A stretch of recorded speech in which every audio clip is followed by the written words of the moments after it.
I'm Logan. I'm 19 years old and I'm studying to be a doctor. I'm from Texas, but now I live in New York City for college. My parents are in Dallas, where my dad works as a surgeon at a university hospital, and my mom stays home. After high school, I moved to New York and I've been on my own for about 4 months now, since July. My dad's work inspired me to study hard and get into medical school. But since coming here, I haven't had the typical college experience I hoped for. I've been focused on my studies, which is important, but I also wanted to hang out with friends and join clubs. Unfortunately, money has been tight, so I couldn't do those things. My parents pay my tuition, but I have to pay for everything else like rent and living expenses. To make ends meet, I've been doing different jobs like tutoring, working at events, and even at a bar. But it's been tough. I often have to switch between shifts at different jobs just to get by each month. Weekends are when I try to earn the most money. I never really had a day off. It was tough both mentally and physically. I get sleepy during class, and when I come home late at night, I'm too tired to study.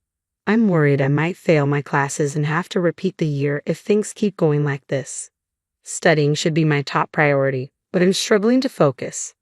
I felt anxious and desperate, so I called my mom for some financial help, even if it was just a little.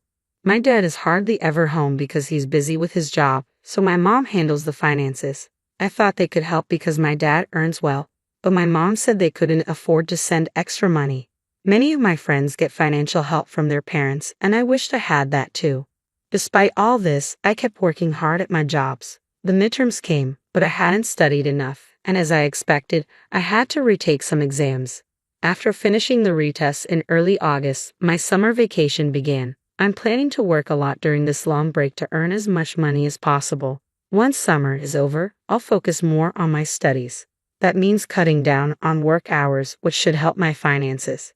To save money, I've been eating cheap foods like instant noodles, bread, and discounted meals. I also use my bike instead of paying for transportation. Growing up, I never had to worry about money, so this new life of financial struggle is unexpected and tough. Despite all this, I stay in touch with college friends through texts. Seeing their fun photos makes me realize how different our lives are, even though we go to the same university. My friends often invited me out, but I had to reluctantly decline because I didn't have the money or the time. Let's go somewhere that doesn't cost anything, I suggested. One of our classmates messaged me, "Are you sure you're okay? You always seem tired at school, and I think you're working too much." My friend was concerned about me. I've got the physical stamina, and I need to earn my living expenses. Let's meet up once school starts again, I replied. After that, I went to work at the bar as usual, but something happened shortly after. I collapsed during my shift. It was a busy Friday with lots of customers, and as I was carrying drinks, I suddenly felt dizzy. I don't remember much after that, but when I came to, I found myself in the hospital. According to the doctor, I collapsed due to exhaustion and malnutrition. I received treatment and was allowed to go home the same day. I immediately called my boss at the bar to apologize. My boss explained that after I collapsed, he had called my name, but I was too out of it to respond, so he called an ambulance. He had also contacted my parents. "You've been taking on a lot of shifts, and I relied too much on that. I'm sorry about that. I want you to rest easy for the rest of the month," my boss said. This meant a cut in my income. As I rode the subway home from the hospital, I wondered if I should take on more tutoring jobs. I found myself at a loss. I was supposed to work at the bar the next day, but that suddenly turned into a day off. I decided to quietly stay in bed today. While checking my phone, I noticed a message from my friend that I had missed while I was unconscious. I replied and explained why my response was delayed. Upon learning about my situation, my friend decided to come over. He bought groceries at the supermarket and made spaghetti for me. While eating the meal he had kindly prepared, our conversation turned to the topic of living expenses for someone living alone. When I mentioned that I wasn't receiving any financial support from home, my friend was surprised. "That's why you've been working so hard. Your dad's a doctor. You should be getting some support." "No," I explained. "I asked Mom, and she said they're barely managing with just my tuition." "But you're an only child, right? Maybe if you ask, they could send a little support," my friend suggested. My mom said even a small amount of support was out of the question. "No way, that doesn't make sense. I hate to say this, but maybe your dad is sick and can't work," my friend speculated. Thinking it over, I said, "My dad is a doctor and used to drive a luxury car. Our house is in an upscale neighborhood, and I went to private schools my whole life. So why would mom suddenly say they have no money? Suddenly worried, I immediately messaged my mom. Are you both okay? She replied after a while. We're fine, but I couldn't relax, thinking maybe they were just saying that to keep me from worrying. Since I had planned to go home for the holidays, I decided to talk to my parents about this. After thanking my friend, he said, I'll be waiting for some souvenirs. I felt grateful to have such a friend. The holiday season came and I took the cheapest flight I could find back home. I could only stay for a night and a day because of my job, but I was looking forward to it. When I arrived, my parents greeted me at the door. My dad seemed surprised when he saw me. You've lost a lot of weight. Really? I hadn't noticed myself, but apparently I looked quite different. My mom was also taken aback and fell silent. For lunch, my mom had prepared things like salad, soup, and chicken wings, and for the first time in a long while, the three of us sat down to eat together. As soon as we sat down, my dad looked worried and asked, You look thinner. Are you eating properly? I told him the truth. Not really. It's been a while since I had such a luxurious meal. What do you usually eat? Cafeteria food? My dad asked. Nah, the cafeteria is too expensive for me. Is it that expensive? It's about $5 or so. My dad looked puzzled. Is the money I've been sending enough for you? Confused, I responded. Huh? I haven't been getting any money. I finally told my dad. What do you mean? So you mean to tell me you haven't received any money for the past 4 months? He asked, shocked. I haven't received any, I replied. Have you really been sending money? I had asked your mom to transfer $2,000 every month into your account, Dad said, surprised. Really? I was surprised. Mom told me that your finances were tight and that she couldn't afford to send any money. I explained. Dad looked perplexed. We have enough money. Paisley, have you been sending money to Logan properly? He asked Mom. Mom looked down silently. I was worried that maybe Dad got sick or something and couldn't work, and that's why the money wasn't coming. No, I've been working as usual, Dad assured. Really? That's a relief, I said, somewhat relieved. But then why hadn't any money been sent to me? I was baffled. Cassie, what's going on? Dad pressed Mom. Still refusing to meet our eyes, Mom remained silent. Come on, don't stay silent. Can you explain? Dad insisted. When Dad pressed her, Mom finally said quietly, I haven't sent any money. What? I haven't sent any money to Logan, she admitted. Hearing this, both my dad and I were stunned. What? Why not? Dad asked, incredulous. There are just so many expenses, Mom replied. What kind of expenses? Isn't our home mortgage already paid off? Dad questioned. Realizing she could no longer hide the truth, Mom dropped a bombshell. I've been keeping the money for myself, she confessed. I was dumbstruck. I read online that medical students can earn more than regular students with tutoring jobs, so I thought you'd be okay. I asked you to send me even just a small amount of money, but honestly, I didn't realize you were that strapped for cash, Mom explained. My mom continued in a matter-of-fact tone. There was a call from Logan's workplace recently saying you collapsed from overwork. I was also shocked to see how thin you've become. What? Logan collapsed. What happened? It seemed my dad hadn't been informed about the recent events, so I explained. You collapsed from overwork and malnutrition. Yeah, but it wasn't anything serious, I added. Paisley, why didn't you tell me? My dad asked, clearly upset. I'm sorry. I was afraid he'd find out I wasn't sending the money, my mom said without any sign of guilt. This is outrageous. Logan had to work until he collapsed because he didn't have any money, Dad exclaimed. I didn't mean any harm, my mom defended herself. What have you been using all the money for? Dad confronted her. After a brief pause, she finally spoke up. Well, actually, I have some debts. What? Those were unimaginable words coming from her, who always seemed to perfectly manage the household and even took care of the garden flowers, I thought. The money was used to pay off my debts, Mom continued. Debt? How much do you owe? Dad asked, clearly in disbelief. Mom, still looking down, said quietly, about $100,000. $100,000. I was shocked by the amount. My dad sighed deeply. Why do you have so much debt? I got into gambling, Mom confessed. Basically, I had gotten myself into gambling debts without our knowledge. Why would you even start something like that? Dad asked, holding his head in his hands. About 2 years ago, I started gambling just to kill time. I won some money and it felt really good at first. I'd only use small amounts, but going to the casino became a habit, and I started betting more and more. I couldn't stop, and it led to that amount. I had never gambled, so I couldn't understand why she couldn't stop. Yes, I kept trying to win back what I lost, but I ended up losing more often than winning. I even dipped into our savings, she admitted. So you've spent more than just the debt amount? Dad yelled at her.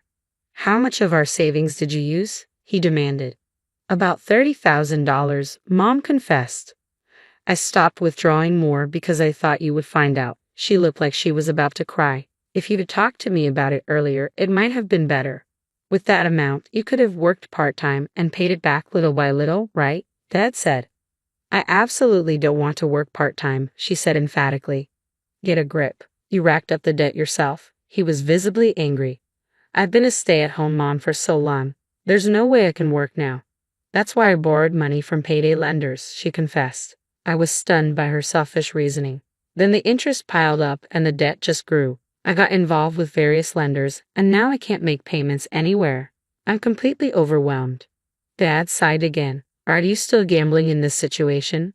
Yes, I see no choice, Mom admitted. Then I'll pay off the debt for you, Dad said decisively. Really? Mom stood up from her chair, her face brightening with joy. I knew you would help me. She rushed towards him, looking moved. However, things didn't turn out as favorably for her. But this is your severance. Let's get a divorce, Dad said abruptly. What? I was surprised. Divorce? I will never agree to a divorce, Mom said firmly. Her face turned from joy to terror, as if she had been cast down from heaven to hell. You continued gambling even knowing Logan was struggling, right? You kept borrowing money, endangering the family, Dad pointed out. That's true, but I can't continue as a family with a wife who prioritizes gambling over her son, he insisted. No way, she finally burst into tears. I'll never gamble again. Please forgive me, she pleaded. But he seemed resolute. Your gambling is likely an addiction. You'll need to see a psychiatrist and undergo long-term treatment. It's not uncommon for people to relapse into gambling during treatment.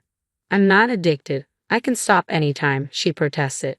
No, if this continues, we could all end up destitute. I have to separate, not just for my sake, but to stop burdening Logan any further. I'll stop from tomorrow, she insisted, but she did not seem to grasp the severity of her inability to stop gambling. I was deeply anxious about the amount of debt and my mom's pathological gambling behavior. In exchange for paying your severance, there will be no division of assets, my dad stated. What? I can't agree to those terms. If you don't pay back the debt, they might seize your account. She fell silent. I never imagined coming home after a long time would lead to this situation. I was just unsettled by my parents fighting. No, Dad, don't you think we can hold off on deciding about divorce? Maybe take some time to cool off and think it over, I suggested. I'm sorry, Logan, but that's not possible, he said calmly. I thought he might have decided on divorce in a fit of despair, but that doesn't seem to be the case. Lunch ended in a heavy atmosphere, and I went to my room. I lay down on the sofa, but I could still hear my parents arguing. It wasn't much of an argument. My mom was hysterically screaming, and my dad responded firmly. I got so fed up with college and home that I just went to sleep out of frustration. The next morning, my mom looked awful, probably from crying all night. I had planned to stay at home a bit longer, but the oppressive atmosphere made me decide to leave early. My dad drove me to the airport.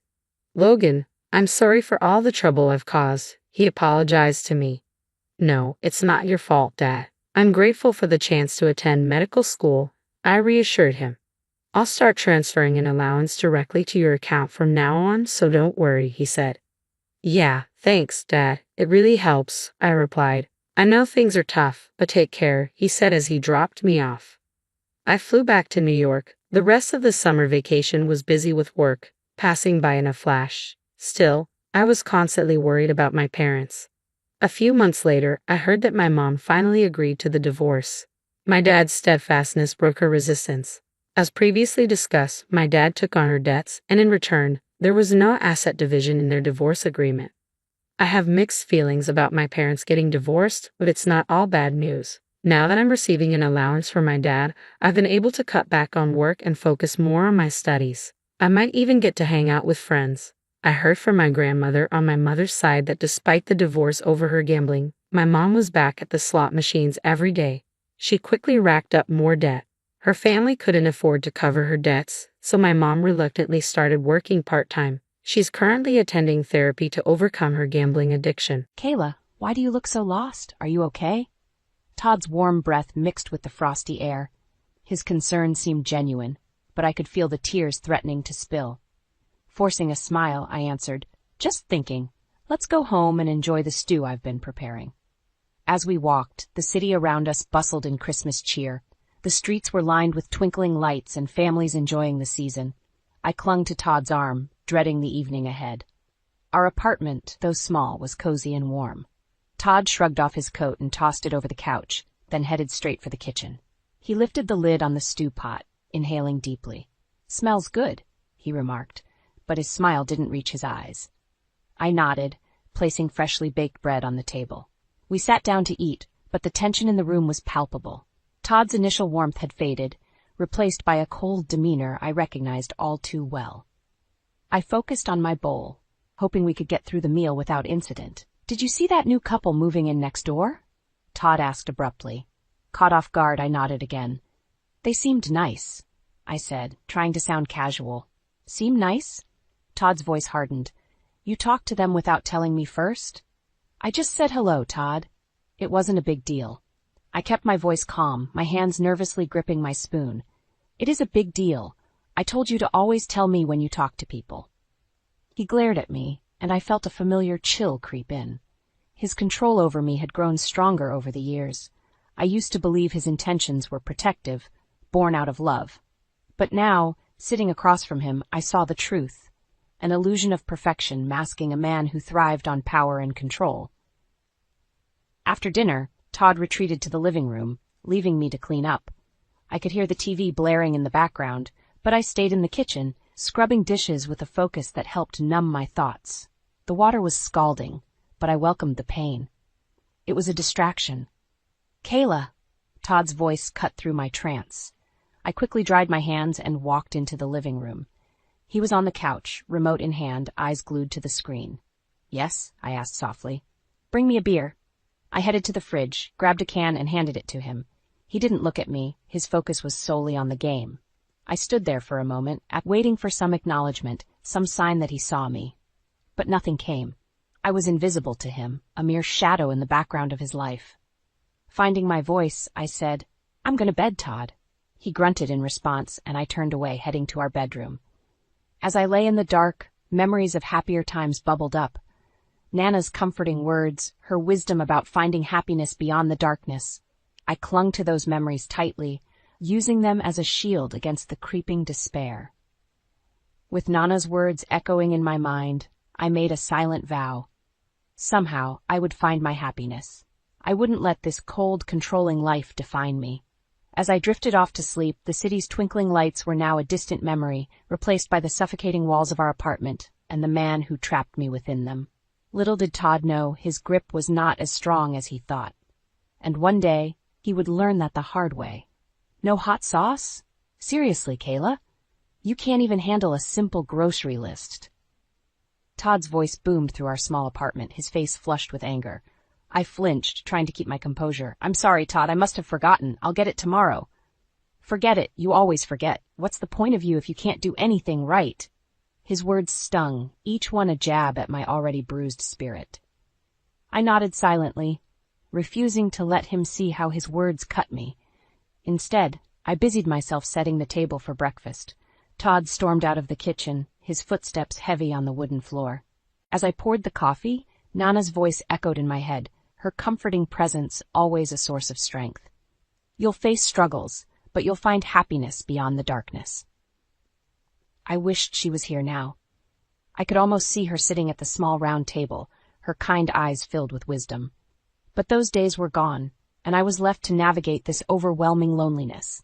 Todd's job kept him out of the apartment during the day, which was my only solace.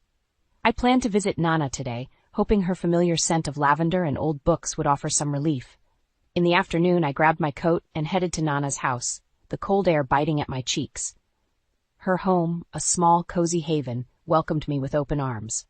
As I stepped inside, the warmth enveloped me, and for a brief moment, I felt safe. "Kayla, there's my beautiful girl," Nana greeted me with a gentle hug. "Come, sit down, have some tea."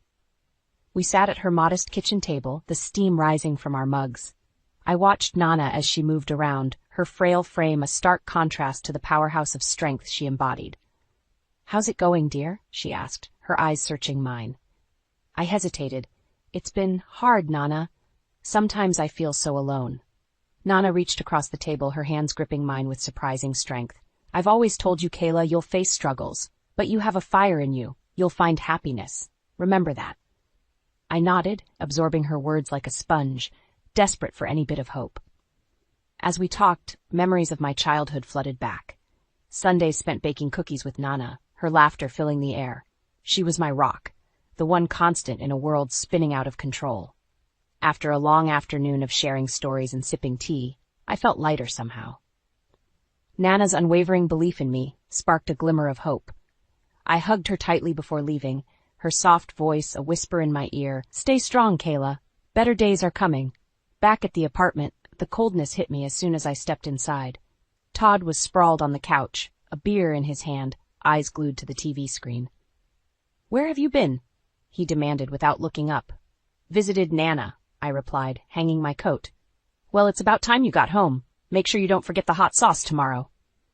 I swallowed my frustration, nodding silently. As I prepared dinner, Nana's words played over in my mind, a silent chant to keep me going. Better days are coming, I told myself over and over, clinging to that flicker of hope.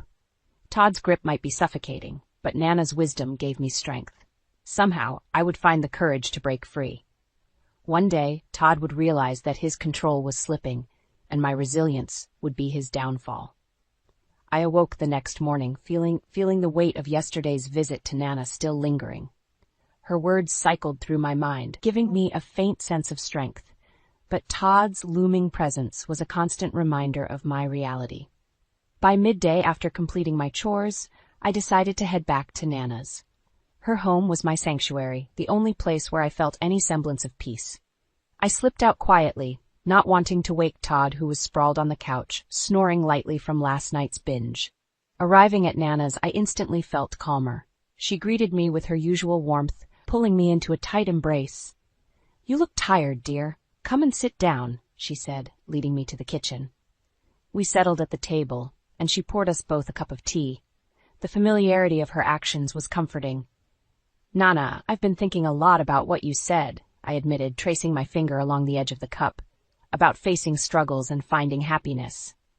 "Good," she replied, her eyes meeting mine with a knowing look. "Remember, Kayla, you'll find happiness beyond the darkness." I nodded, feeling the resolve build up inside me. "Thank you, Nana. I don't know what I'd do without you." "You'll find your way, Kayla, although the path might be hard."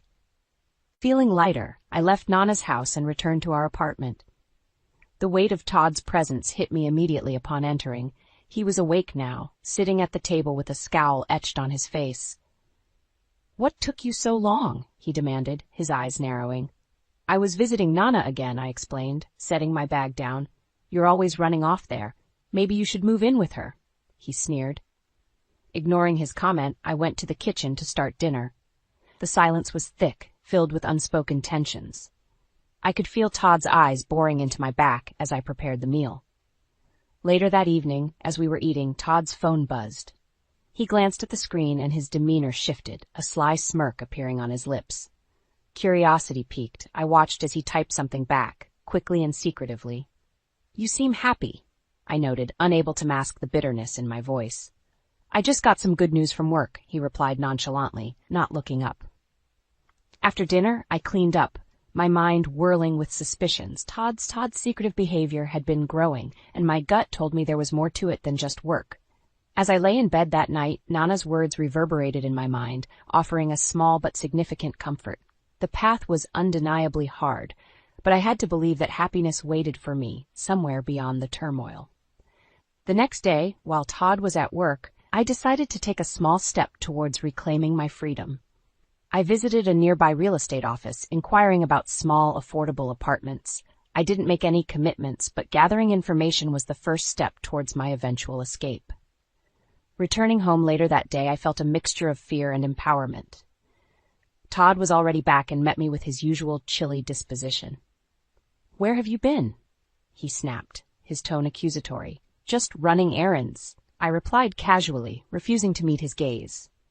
His eyes scanned my face, searching for any hint of defiance. Finding none, he retreated to his usual spot on the couch. I busied myself with mundane tasks, my mind buzzing with the possibilities that stretched ahead.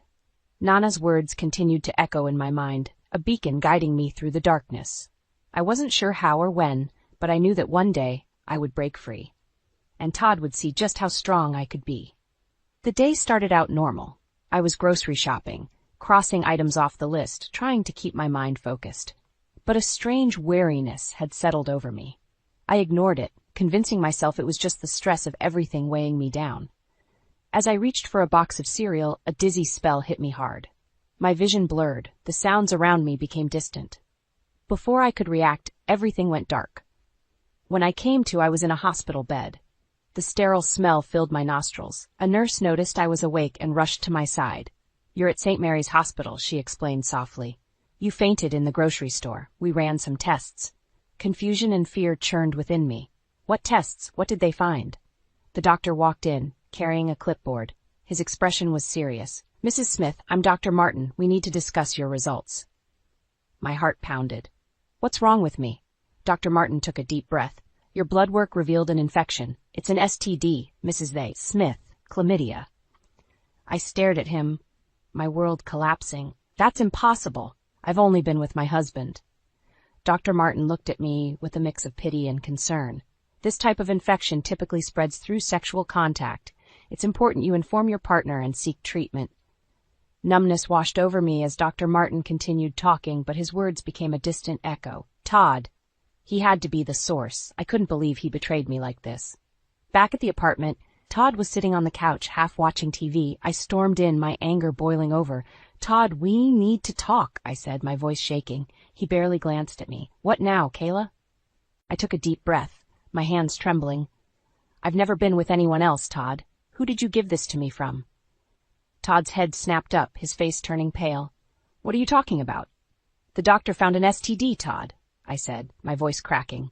"Chlamydia. Who else have you been sleeping with?" He stood up, his eyes blazing. "Are you accusing me of something?" "Who else would it be?" I shouted back. "I've only ever been with you. You did this to me."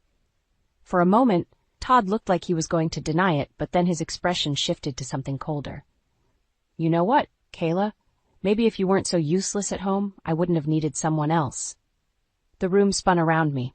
His words cut deeper than any knife. My legs gave out, and I sank to the floor, tears streaming down my face. You betrayed me," I whispered.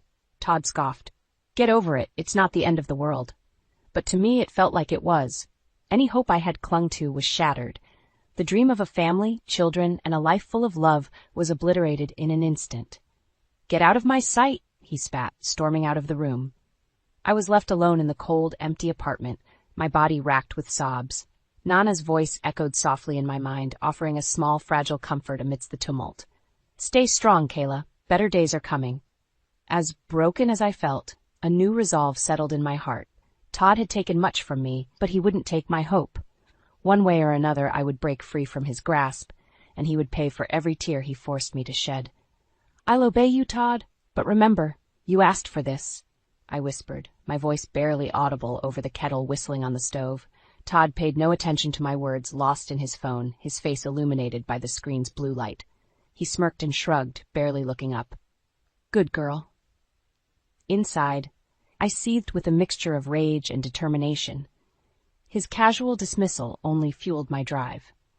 That night, as he slept peacefully, I quietly slipped out of bed and headed to the closet.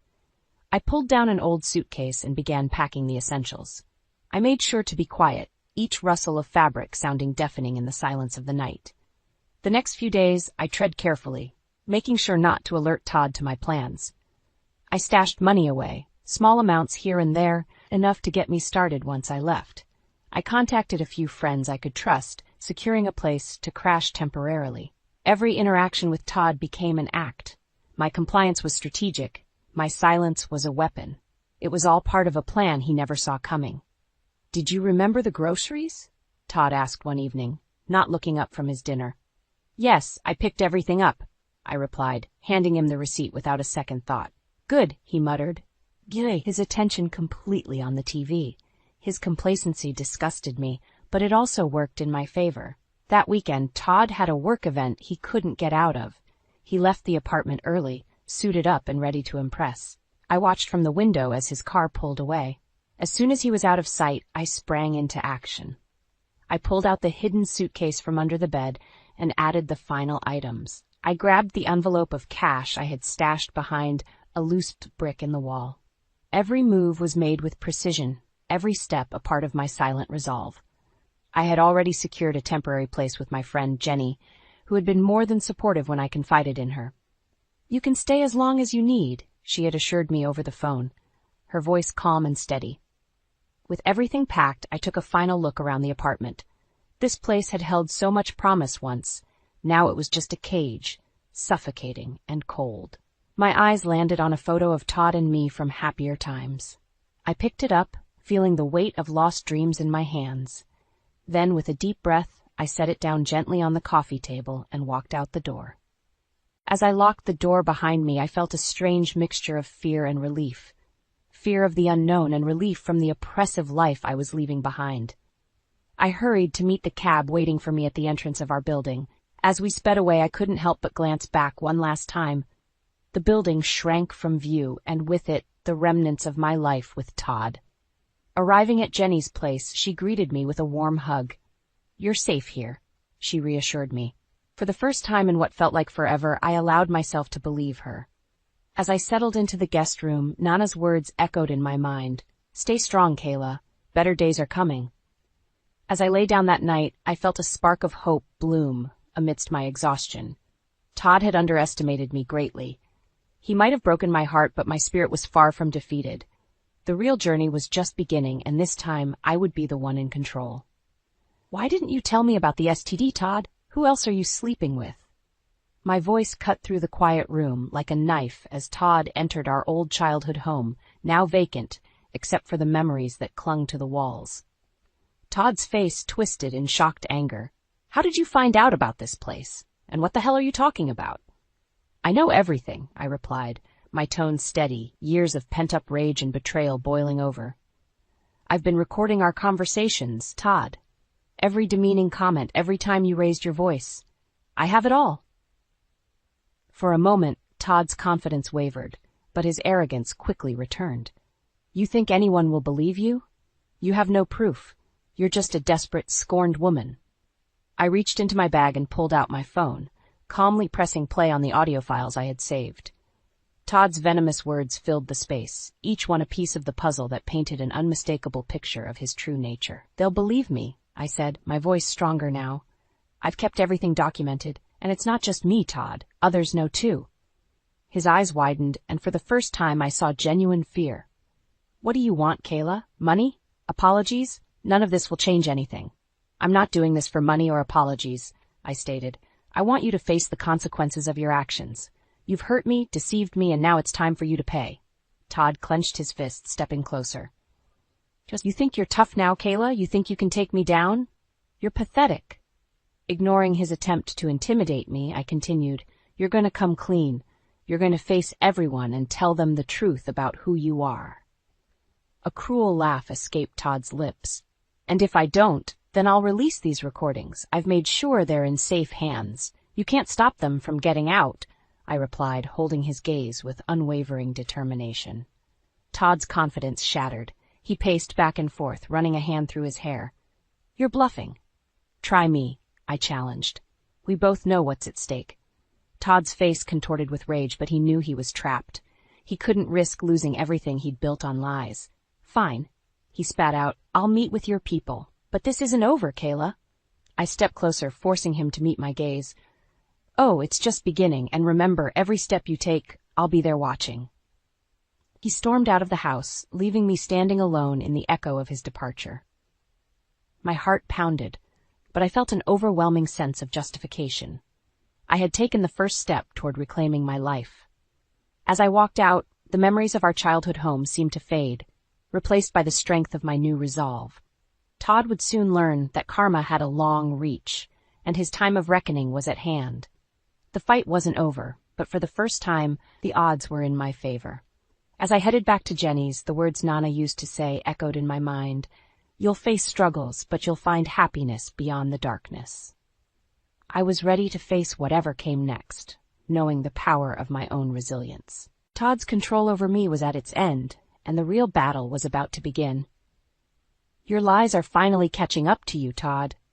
They know everything, I said with cold satisfaction, watching him squirm in the center of his office meeting room. Todd's mask of confidence cracked entirely in that moment. His eyes darted around the room, filled with his colleagues and his boss, Mr. Jenkins. They all wore expressions of shock and disbelief as the recordings of his verbal abuse played from the speakers. What is this?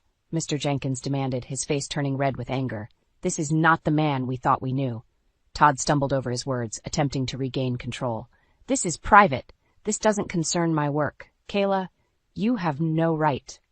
I cut him off sharply. You acted one way at home, Todd, but you can't hide anymore. Everyone sees the real you now. Sarah, one of Todd's close colleagues, stood up, her voice trembling with anger. How could you, Todd? We trusted you. We thought you were one of us, but you've been living a lie. Todd's eyes narrowed, his attempts to gather sympathy faltering. Sarah, you don't understand. This is all her doing. She's trying to ruin me. Mr. Jenkins raised a hand to silence Todd. I think we've heard enough from you, Todd. Your behavior is absolutely unacceptable. Kayla, thank you for bringing this to our attention. I nodded, my eyes never leaving Todd. I'm not doing this out of spite. This is for everyone Todd has hurt, who might hurt in the future. This is about the truth. Todd's bravado faltered entirely. He turned to Mr. Jenkins, desperation creeping into his voice. Please, I can explain. This isn't what it looks like. Mr. Jenkins shook his head. It looks exactly like what it is, Todd. You're suspended, effective immediately. We will review this thoroughly, but expect a termination, and legal charges might follow. The colleagues murmured in agreement, their trust in Todd completely shattered. Todd looked around the room, realizing that he had lost his allies, his grip on power slipping entirely. I took a step forward, my voice calm but firm. It didn't have to come to this, Todd. But you chose to deceive and manipulate. Actions have consequences. His eyes met mine, filled with a mix of anger and desperation. This isn't over, Kayla. A small, cold smile tugged at my lips. Oh, it is, and it's only fitting. I walked out of the meeting room, feeling their eyes on me, but more importantly, feeling a weight lift off my shoulders. Todd's reign of terror was crumbling, and justice was on the horizon. As I exited the building, the fresh air hit my face, and I took a deep, liberating breath. My phone buzzed, a message from Jenny. How did it go? I replied simply, It's done. Nana's words came back to me once again, a comforting reminder of the path I had taken to get here. I knew there were still battles to fight, but the biggest one had just been won. Todd would face the fallout of his actions, and I would no longer be a victim. I walked away from that chapter of my life, feeling stronger and more resolved than ever. As I headed home, my new life, free from Todd's shadow, began to take shape. Better days were indeed coming, and I was ready to embrace every single one of them. I stood by the window, watching the snow gently blanket the streets outside. Christmas lights adorned the houses, casting a soft, inviting glow. The sounds of laughter and festive cheer floated through the air, filling me with warmth. Ethan stepped into the room, holding our daughter Emma in his arms. Her eyes sparkled with excitement as she pointed to the lights outside. Look, Mommy, it's so pretty. I smiled, reaching out to stroke her hair. Yes, Emma, it really is. Ethan placed Emma down, and she ran off to marvel at the Christmas tree. He came over and slipped an arm around my waist. You okay? He asked gently, his voice full of concern and love. Better than okay, I replied, leaning into him. I never believed Nana when she said happiness would find me after the struggle, but here we are. Ethan kissed my forehead, a reassuring gesture that grounded me. You've been through a lot, Kayla. I'm proud of you. The past year had been transformative. Todd's reputation had taken a massive hit, and he faced legal consequences for his actions. Meanwhile, I had built a new life with Ethan, whose kindness and love had healed so many of my wounds. Emma's laughter filled the room as she decorated the tree with sparkly ornaments. The sight of her pure joy brought a sense of completeness that I had longed for. I joined her, adding ornaments and tinsel, focusing on the present and the future filled with hope. Ethan picked up a small box from under the tree and handed it to me. "Open it," he urged, his eyes twinkling with anticipation. Curious, I unwrapped the box to find a delicate necklace with a locket. Inside was a picture of Emma and a tiny note in Ethan's handwriting, "Forever and always." Tears welled up in my eyes, but they were tears of happiness. "Thank you, Ethan. It's perfect." Emma ran over and gazed at the locket with wide eyes. "So pretty, Mommy," I smiled down at her. "Just like you, darling." Later that evening, as we sat down for dinner, the joy and love in the room were palpable. It was a striking contrast to the tense, suffocating atmosphere I had once known. Ethan held my hand under the table, a small but meaningful gesture that reminded me of how far I'd come. After dinner, we gathered around the fireplace. Ethan read Emma a Christmas story while I watched, feeling immense gratitude. The flames flickered, casting a warm glow, reminiscent of the light Nana always said would find me. Reflecting on the past, I realized that every struggle, every tear, and every moment of despair had led me to this. Nana's words had come to life in ways I couldn't have imagined back then. Happiness didn't just find me. I built it with the strength and resilience I never knew I had. As Ethan finished the story, Emma snuggled into my lap, her tiny hands gripping mine. "I love you, Mommy," she murmured sleepily. "I love you too, Emma. So much," I whispered back, my heart full. Ethan's eyes met mine over Emma's head, filled with love and pride. In his gaze, I saw the future, a future built on love, trust, and the promise of better days. Nana's prediction had come true. Beyond the darkness, I had found not just happiness, but a peace I had thought was lost forever. And with Ethan and Emma by my side, I knew we could overcome anything life threw our way. The new dawn was here, bringing with it all the joy, love, and laughter I had once feared impossible. The journey had been long and painful, but in the end, it was completely worth it. With Ethan and Emma, I was ready to embrace every beautiful moment life had to offer. "Fine, then just do it already." Ethan's voice boomed from the kitchen into the living room, where I sat going through last week's expenses. "Do what?" I fired back, not looking up. "You should transfer the money to her account. You know she's struggling. You gave her almost everything, didn't you?" I closed my laptop, exhaling sharply. "I don't think that's necessary," he said, his tone ice cold. He walked into the room, hand running through his messy hair. "You're really cold-hearted. You know that?" I flicked my eyes to him, challenging him silently. He didn't respond, just shook his head and walked away, leaving the tension in the air. The past few years of our marriage had been smooth. Ethan managed a bustling local cafe. I worked as a software developer. Our routines were mundane but comforting, until yesterday. It all started when our doorbell buzzed while we were having dinner. Ethan went to answer it, and I heard a woman's voice, shaky but familiar. Moments later, Ethan walked into the dining room, his sister Lindsay trailing behind. "Rachel, this is Lindsay," Ethan said softly, barely able to look me in the eye. "She needs a place to stay for a while." Lindsay, whom I had only heard about in passing, stood there looking much older than her 35 years. Her eyes darted around, never settling on anything for too long. She held onto a large duffel bag, knuckles white from the grip. I forced a smile. "Of course, Lindsay, make yourself comfortable." Hours later, Ethan and Lindsay were talking in the kitchen while I sat stiffly on the couch, pretending to watch a show. Their voices were hushed, but I could catch bits and pieces. Something about financial distress, emotional burnout. None of it felt right. "So, how long do you think she's staying?" I asked Ethan as we got ready for bed. "Not sure," he responded, his voice tired. "Just until she gets back on her feet." I nodded, turning off the bedside lamp. Something gnawed at me, a sense of unease I couldn't shake off. The next morning, our usual routine was disrupted. Lindsay was already in the kitchen, making herself at home. "Good morning, Rachel," she greeted with an unsettlingly cheerful tone. "Morning, Lindsay," I replied, putting on a neutral mask. I grabbed my coffee and headed to my office, giving Ethan a quick peck on the cheek. "See you tonight." Work was my solace. The lines of code calmed my racing thoughts, but Lindsay's sudden appearance crept in now and then. Every time I tried to focus, the image of her standing limply at our doorstep popped into my mind. When I returned home, I found Ethan and Lindsay laughing over some old stories. They didn't notice me come in. The scent of dinner wafted through the air, but I felt no appetite. "Anything I need to know about your sister's return?" I asked Ethan later that night. He sighed heavily. "Lindsay's been through a lot, job losses, a rough divorce. She just needs time." "But why now?" I pressed. "Why not reach out sooner?" "Rachel, please," he almost pleaded, "just give her a chance." I closed my eyes, biting my lip. There was more to Lindsay's story, more than Ethan wanted to admit. I decided to keep a close eye on her. For now, I would play the supportive wife, but I knew I'd need to dig deeper.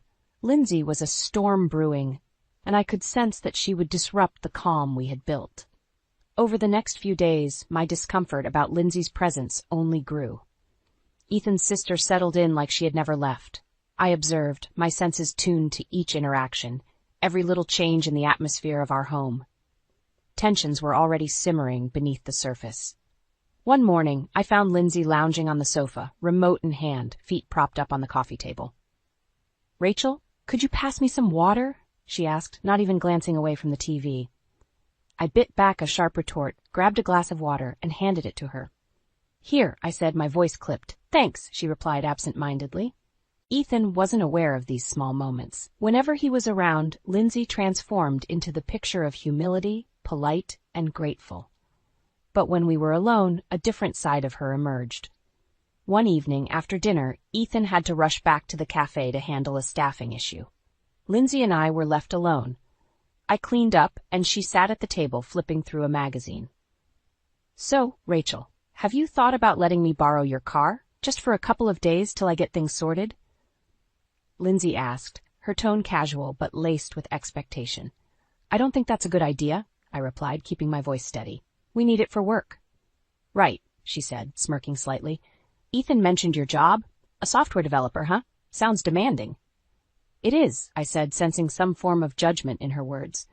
"Must be nice," she added, not looking up. "Having a stable job and all." "I work hard for it," I countered, wiping the table a little too forcefully.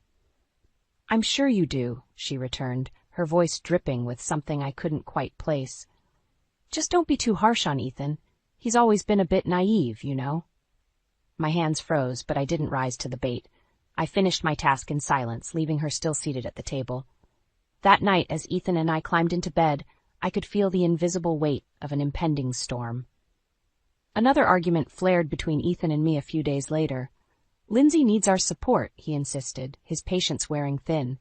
"It's not about support," I argued back. "It's about boundaries. She's becoming a burden." "She's my sister, Rachel. We can't just throw her out because she's inconvenient," he stated firmly. In the days that followed, Lindsay's behavior only became more problematic. She stayed up late, making noise that kept us awake. I'd find the kitchen a mess after she cooked.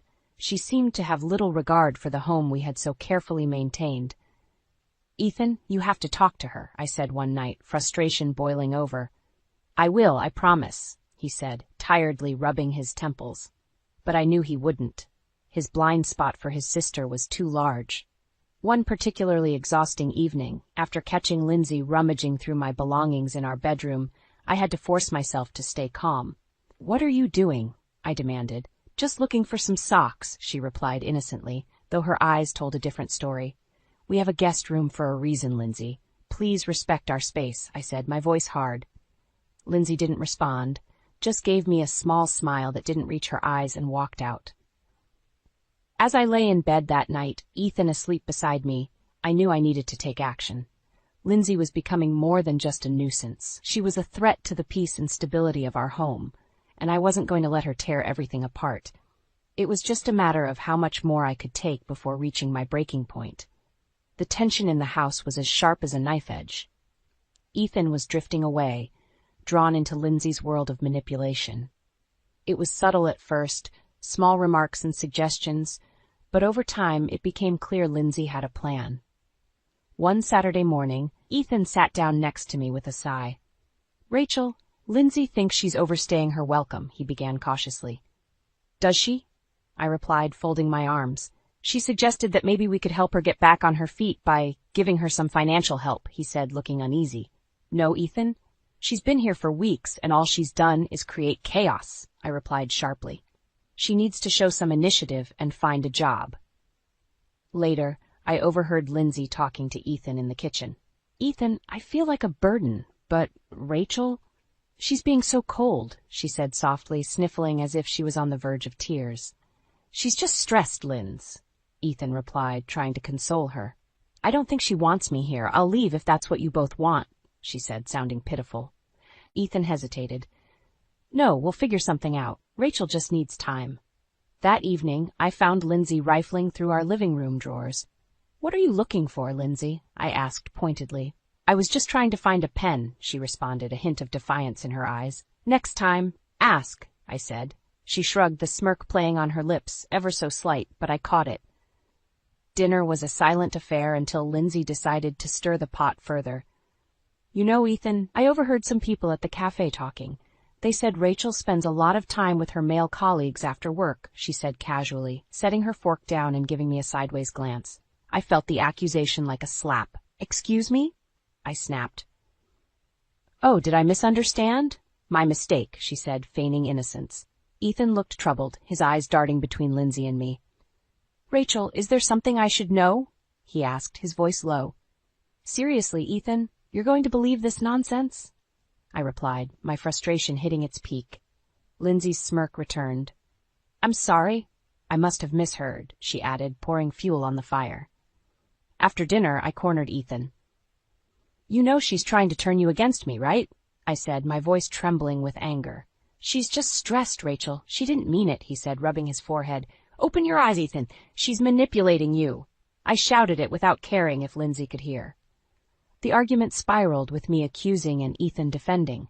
Lindsay's presence in our home became the tipping point for constant stress and bickering between us.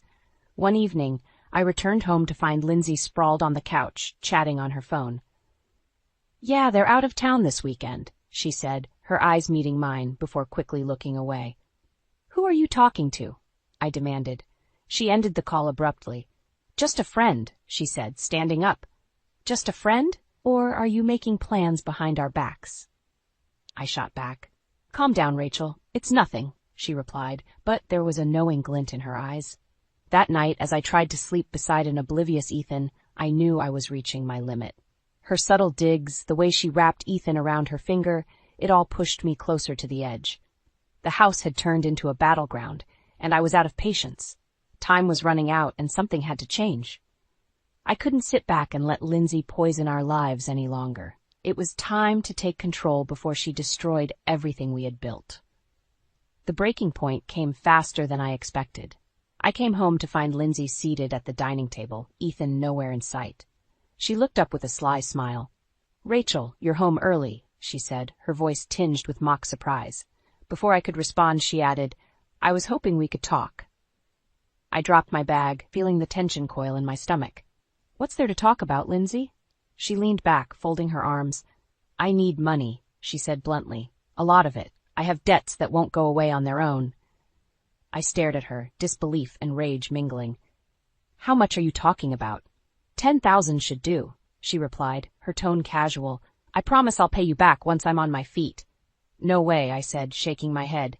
That's out of the question. Lindsay's face hardened. Ethan will do it if you won't, she said, eyes narrowing. And what makes you think he'll go behind my back? I challenged. She shrugged.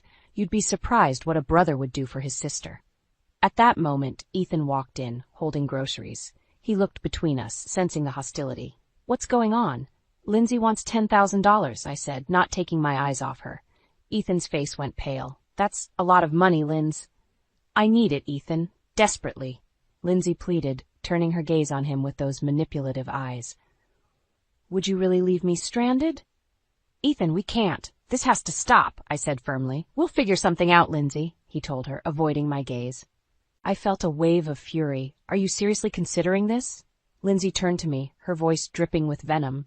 You don't control him, Rachel. I grabbed my coat. We'll talk about this later, Ethan. I need some air. I stormed out, my mind racing. As I walked, I knew something had to change. Lindsay was tearing us apart, and Ethan was blind to it. Later, Ethan and I confronted each other in the kitchen. We can't keep going like this, I said, my voice raw. She needs to leave. Rachel, she's my sister, Ethan shouted, slamming his fist on the table. I can't just abandon her. Then maybe it's time to choose, I said quietly. Her or us? His eyes flashed with pain and indecision. You can't be serious. I'm dead serious, Ethan. She's destroying our marriage. That night, I began digging into Lindsay's past. I called a friend who worked in finance, asking for any information on Lindsay's dealings. The results were shocking. Lindsay had been involved in several financial scams, always slipping away before being caught. Armed with this evidence, I knew I had to confront Ethan. As we sat down the following evening, I laid out what I'd found. I don't believe it, he said, shaking his head. Lindsay wouldn't do this. There's more, I pressed. She's been manipulating you for years. Look at the pattern. Ethan looked at the papers, his face crumbling. This can't be true. It is, I said gently. You need to see her for who she really is. Torn between his loyalty to his sister and the undeniable evidence before him, Ethan looked lost. What do we do? We need to confront her, I said. She can't stay here. Ethan nodded slowly, the weight of the truth settling in. We walked to the living room together, ready to face Lindsay and expose her deceit. This confrontation would be the turning point, one way or another. Ethan and I entered the living room, ready for the confrontation. Lindsay was scrolling through her phone, completely unaware of the storm about to crash down on her. Lindsay, we need to talk, I said, my voice steady. Lindsay looked up, an eyebrow raised. What's this about? Ethan took a deep breath. Rachel found something out. We need to discuss it. About what? She asked, her face an image of manufactured innocence. I stepped forward, handing her the documents. Your financial history, the scams, the lies. Her eyes flicked over the pages. For a moment, her mask slipped, and fear flashed across her face. But she quickly recovered. This is a misunderstanding. I can explain. Enough, Lindsay, Ethan said, his voice breaking. I've been defending you, but these facts don't lie. You're really going to believe her over me? Lindsay shot back, eyes narrowing. Your own sister? Ethan's face contorted with pain. Why, Lindsay? Why did you do this? She dropped the documents and stood up, anger radiating from her. What choice did I have? You wouldn't understand. You've always had everything handed to you. That's not true, Ethan said, shaking his head. Lindsay's laugh was cold. Isn't it? Mom and Dad doted on you while I was left picking up the pieces. You owe me, Ethan. You owe me for all those years. No, Ethan said, with a newfound strength. I owe you nothing for your deceit. I stepped in. It's time for you to leave, Lindsay. You've overstayed your welcome and soured our home. You think you're so perfect, Lindsay spat, turning her fury on me. This isn't over. I held her gaze. Yes, it is. Pack your bags and leave. Ethan stood beside me, his resolve now hardened. She's right. It's time to go. Lindsay looked between us, realizing she had lost. She grabbed her bag, stuffing her belongings inside. You'll regret this, both of you, she said, her voice full of venom.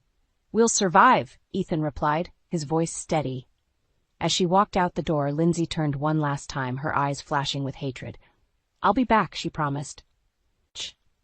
Just go, I said, shutting the door behind her. The house felt lighter immediately, but the damage lingered in the air. Ethan slumped onto the couch, burying his face in his hands. How did it go so wrong? I sat beside him, placing a hand on his back. We'll get through this, I said softly. We'll rebuild. He looked up, eyes filled with remorse. I should have seen it. I'm so sorry, Rachel. We both missed the signs, I acknowledged, but now we move forward. The next days were difficult. We had to confront the fallout of Lindsay's stay and the rift it had caused. Ethan and I avoided deep conversations, focusing on mundane tasks and routines. One morning, as we sat in silence over breakfast, Ethan spoke up. I think we need help. Counseling, maybe. I looked at him, recognizing the sincerity in his eyes. I agree, I said. We can't heal this alone. Taking his hand, we made the decision to seek professional help. The road ahead wouldn't be easy, but we were committed to finding our way back to each other, repairing what Lindsay had tried to destroy.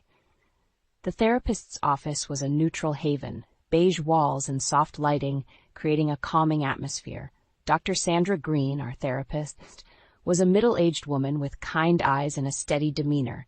Ethan and I sat on the couch, feet almost touching but not quite. So what brings you both here today? Dr. Green asked, looking between us. Ethan took a deep breath. We need help. My sister Lindsay has caused a lot of turmoil in our marriage. We need to find a way to heal. Dr. Green nodded. Tell me about Lindsay and what happened. I shared the events of the past few weeks, from Lindsay's arrival to the discovery of her deceit. Dr. Green listened intently, making notes occasionally. When I finished, Ethan added, I feel guilty. I let her manipulate me, and it nearly ruined us. Dr. Green put down her pen. Let's focus on rebuilding trust. It's important to address the emotions you're both feeling. Through therapy sessions, we worked on our communication. We learned to express our feelings without anger and to listen without judgment. It was grueling, but I began to see glimpses of the bond we once had. One evening, after a particularly challenging session, Ethan and I sat in the living room, a comfortable silence between us. Thank you for sticking with this, he said quietly. I'm committed to us, Ethan. We can get through this, I replied, squeezing his hand. As the weeks passed, I found myself slowly letting go of the resentment I held towards Lindsay. However, one day, a phone call shattered our fragile peace. Ethan answered and immediately went pale. Lindsay, what do you want? He asked, his voice strained. I could hear her voice shrill and demanding through the phone. I need help, Ethan. I'm in trouble. Serious trouble. Ethan looked at me, conflicted. I shook my head firmly. No, Ethan. We can't go through this again. You heard Rachel. You can't drag us down anymore, he said into the phone. You can't do this to me, Lindsay screamed. I'm your sister. Lindsay, you need to sort out your own life. We're done, Ethan said, ending the call. He looked at me, anguish etched on his face. I feel terrible, but I know it's for the best. You did the right thing, I said, embracing him. She needs to learn to stand on her own. Days turned into weeks, and slowly our lives returned to a semblance of normal. Then, one evening, we received another call, this time from Ethan's old friend, Mark. Ethan, I hate to be the one to tell you, but Lindsay is in bad shape. She got mixed up with some dangerous people. Ethan's face went white. What do you mean? He asked, his voice trembling. She's been trying to con people, and it backfired badly. She's looking for help, but honestly, I don't know how much anyone can do now. Ethan hung up the phone, sitting down heavily. This is what I was afraid of. I sat next to him. It's harsh, but Lindsay's choices led her here. We learned that Lindsay had been arrested, seeking help too late, entangled in a mess of her own making. Ethan and I watched, both saddened and relieved. As we continued our therapy, Dr. Green helped us focus on moving forward. You can't change the past, she said, but you can decide how it shapes your future. Ethan and I took her words to heart. We worked harder on our relationship, setting clear boundaries and learning to trust again. It wasn't easy, but with each passing day, we grew stronger. While Lindsay's downfall was tragic, it became a catalyst for understanding and growth in our marriage. Together, we faced the shadows of betrayal and began crafting a new chapter, one built on the lessons we'd learned and the resilience we discovered within ourselves. Ethan and I walked into Dr. Green's office for what felt like the 100th time. Today felt different. There was a heaviness, the knowledge that we were on the brink of a major decision. Rachel, Ethan, how are you both? Dr. Green asked, her warm smile suggesting she already knew the complexity of our feelings. Confused, conflicted, I admitted, but we're here to figure it out. Ethan nodded. We need clarity. Dr. Green put her pen down. Let's talk about what you need from each other moving forward. I took a deep breath. I need to feel safe in our relationship, Ethan. No more surprises, no more manipulations from outside influences. Ethan reached for my hand, and I need to know you're with me, Rachel, through thick and thin. I squeezed his hand. Always, if it means we can rebuild trust. Dr. Green nodded approvingly. It sounds like you're ready to make some difficult choices. What about Lindsay's influence? This was the moment. I turned to Ethan. Lindsay can't be a part of our lives if we're going to heal. She needs to seek professional help. Ethan swallowed hard. He looked at me, anguish clear on his face, but eventually nodded. It's what we have to do. That evening, back at home, Ethan made the call. It was short and definitive. Lindsay, this is how it has to be. You need to get professional help. We can't be involved anymore. I watched him hang up, feeling both relief and sorrow. I hope she gets the help she needs, Ethan said wearily, sinking into the couch. We did everything we could, I reassured him. As the days turned into weeks, we focused on healing. Every morning, I would catch Ethan looking reflective, but he would also smile more easily. One Saturday morning, Ethan suggested, "Let's go for a walk, just the two of us." We walked hand in hand through a nearby park, the crisp autumn air invigorating us. "I missed this," I admitted. "Me too," Ethan said, squeezing my hand. "We'll make new memories, Rachel, better ones." Our walks became a ritual, a way to reconnect and reaffirm our commitment to each other. One afternoon, we decided to visit Jamie, my close friend and confidant, who had been supportive through this ordeal. "Come in, you guys," Jamie greeted us warmly, leading us into her cozy living room. "How are things?" she asked, genuine concern in her eyes. "We're taking it one day at a time," I said honestly. Jamie gave a knowing nod. "You've both been through the ringer. It's good to see you're working on it." We spent the afternoon talking, laughing, and sharing stories. It was a relief to be with friends who supported our journey. Later, when we were home, Ethan looked at me, his eyes filled with determination. "I want us to keep growing, Rachel. No more shadows." "Agreed," I said, feeling the weight of his words. No more shadows. We continued our sessions with Dr. Green, each one bringing us closer and helping us rebuild. We learned to trust again, not just in each other, but in our future. Eventually, we felt strong enough to talk about the next steps. "We should consider renewing our vows," Ethan suggested one day. "A fresh start." I smiled at the idea. "I think that's a wonderful idea." As we stood in front of a small group of friends and family, reaffirming our commitment, I felt the weight lift completely. We had faced betrayal, confronted our deepest fears, and come out stronger. To new beginnings we toasted, clinking our glasses together.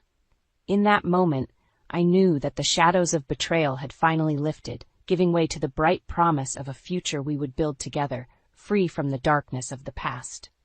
The fresh start Ethan and I had hoped for was beginning to take shape. We focused on our healing, attending couples therapy regularly, and working on our communication. Each passing day brought us a little closer. One afternoon, as we were heading to our therapy session, Ethan's phone rang.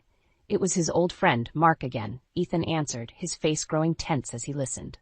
"What's going on?" I asked after he ended the call. "Lindsay's in deeper trouble," Ethan said, his voice heavy. "She tried to con someone, and they didn't take it well. She's in real danger, Rachel." I felt a pang of anger mixed with pity. "What are we supposed to do about it?" Ethan sighed. "I don't know, but we can't go back to that chaos. She needs to face the consequences." We went through our therapy session, trying to stay focused, but I could see the worry etched on Ethan's face. Dr. Green noticed it too. "Ethan, what's troubling you today?" she asked gently. "Lindsay's in trouble again," he admitted. "I feel guilty for cutting her off, but I also know we can't help her anymore." Dr. Green nodded empathetically.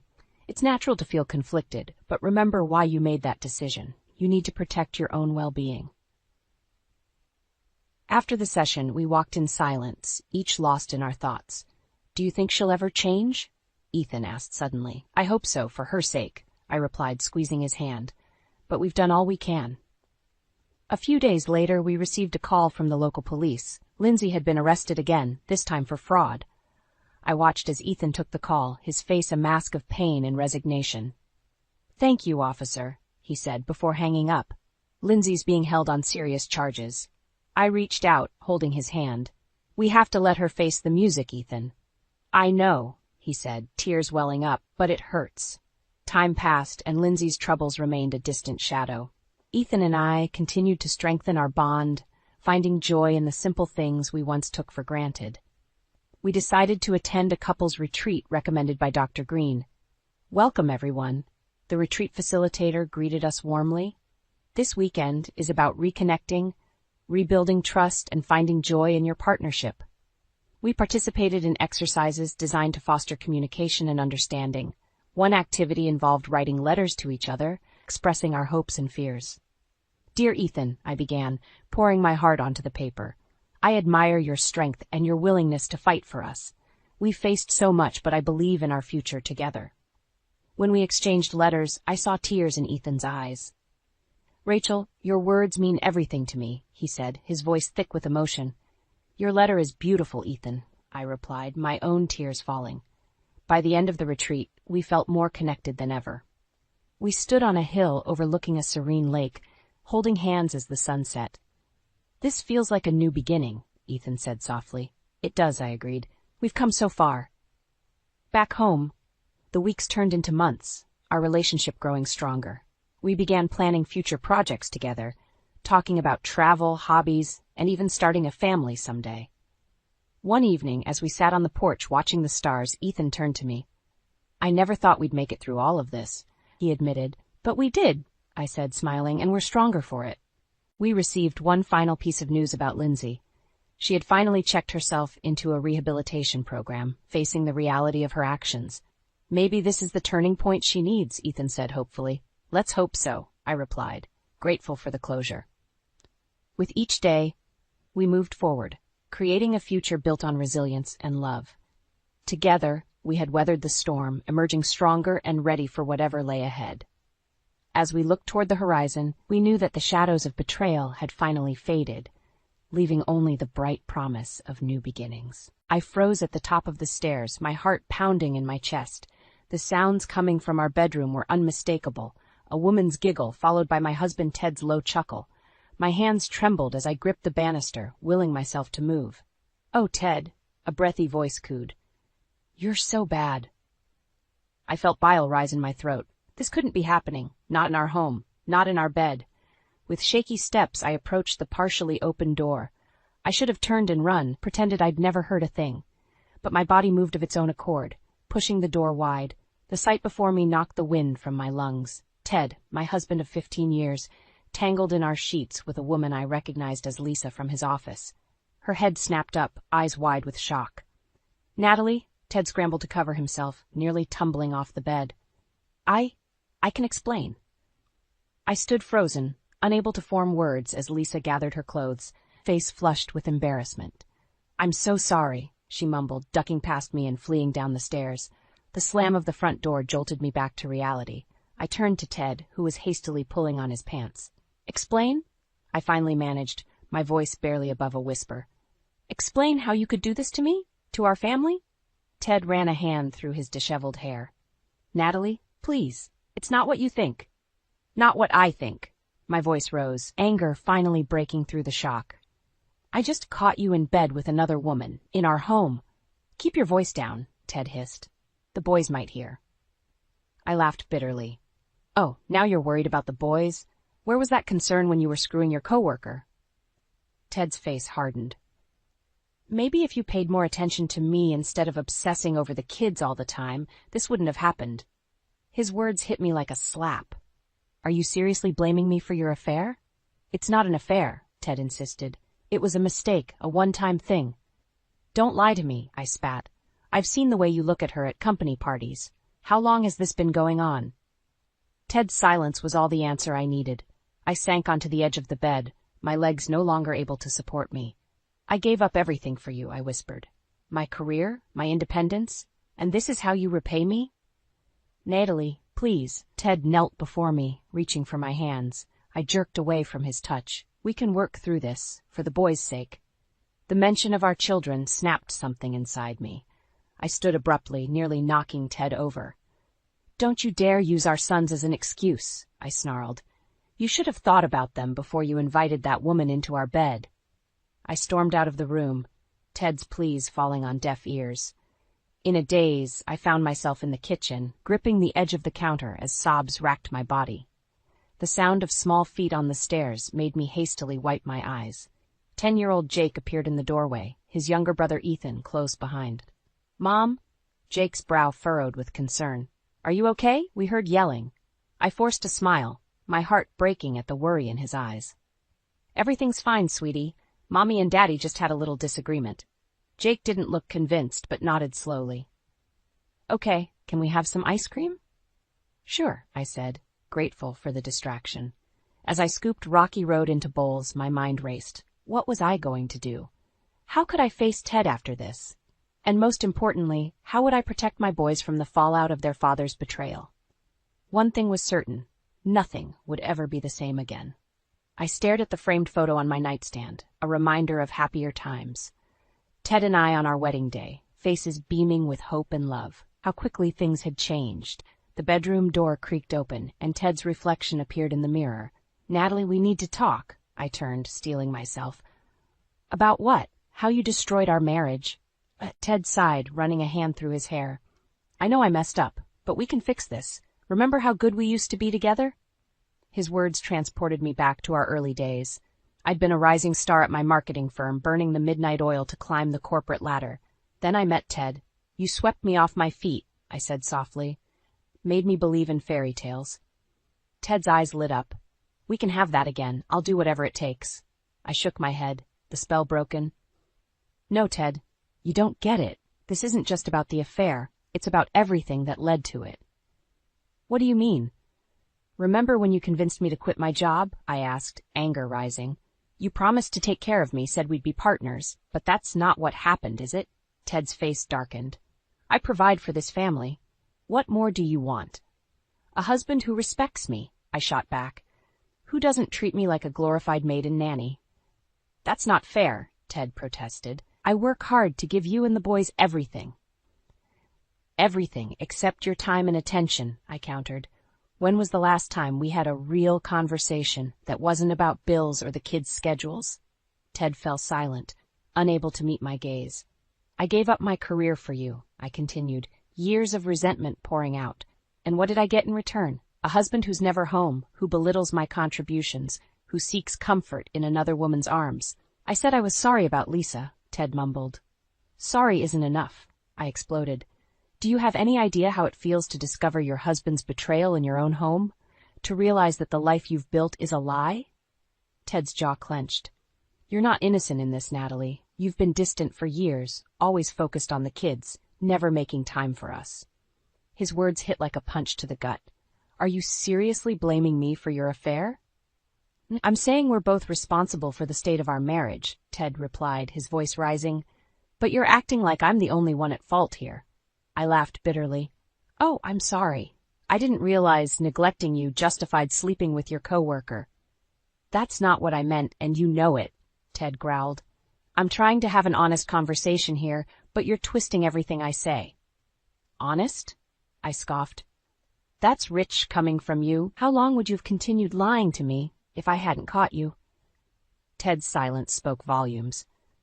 "That's what I thought," I said, turning away. "I think you should sleep in the guest room tonight." "Natalie, please," Ted pleaded. "We can work through this, for the boys' sake if nothing else." I whirled back to face him, fury blazing in my chest. "Don't you dare use our children as an excuse. You should have thought about them before you invited that woman into our bed." Ted's face crumpled. "I made a mistake. A terrible mistake. But I love you, Natalie. I love our family. Please give me another chance." For a moment, I wavered. The pain in his eyes was genuine, and part of me longed to believe him. But then I remembered the sounds of his laughter with Lisa, the casual way he'd blamed me for his infidelity. "I need time," I said finally. "Time to think, to figure out what I want. Can you give me that?" Ted nodded slowly. "Whatever you need. I'll be here when you're ready to talk." As he left the room, I sank onto the bed, my mind reeling. Could we salvage our marriage? Did I even want to try? One thing was certain, I couldn't continue living in this limbo. Something had to change, and soon. I sat at the kitchen table, staring at the divorce papers in front of me. The weight of my decision pressed down on my chest, making it hard to breathe. A week had passed since I'd caught Ted with Lisa, and the wound still felt raw. The sound of the front door opening jolted me from my thoughts. Ted walked in, his eyes immediately landing on the papers. "What's this?" he asked, his voice tight. I took a deep breath. "I think you know, Ted. I can't do this anymore." His face contorted with anger. "You're seriously considering divorce? After everything we've been through?" "Everything we've been through?" I echoed, incredulous. "You mean your affair?" Ted slammed his hand on the table, making me flinch. "For God's sake, Natalie, I made a mistake. How many times do I have to apologize? It's not just about the affair," I said, fighting to keep my voice steady. "It's about years of neglect, of feeling like I don't matter." "That's not fair," Ted growled. "I've provided for this family, given you everything you could want. Except respect," I shot back, "except partnership." Ted's eyes narrowed. "Is that what this is about? You feeling unappreciated? Maybe if you'd put as much effort into our marriage as you did into being a martyr, we wouldn't be in this mess. His words hit me like a physical blow. I stood up, hands shaking. Get out. This is my house, Ted sneered. You don't get to tell me what to do. Your house? I laughed bitterly. The one I've kept running while you were off playing house with your mistress? Ted's face flushed with rage. He took a step toward me, and for a moment I was afraid he might strike me. Instead, he spun on his heel and stormed out, slamming the door behind him. I collapsed into the chair, tears streaming down my face. How had we come to this? The man I'd loved, the father of my children, now a stranger filled with anger and resentment. My phone buzzed, startling me. It was a text from my sister Leah. How are you holding up? Want to talk? Relief washed over me. I needed my big sister now more than ever. An hour later, I sat on Leah's couch, pouring out my heart. She listened patiently, her kind eyes filled with concern. Oh, Natalie, she sighed when I finished.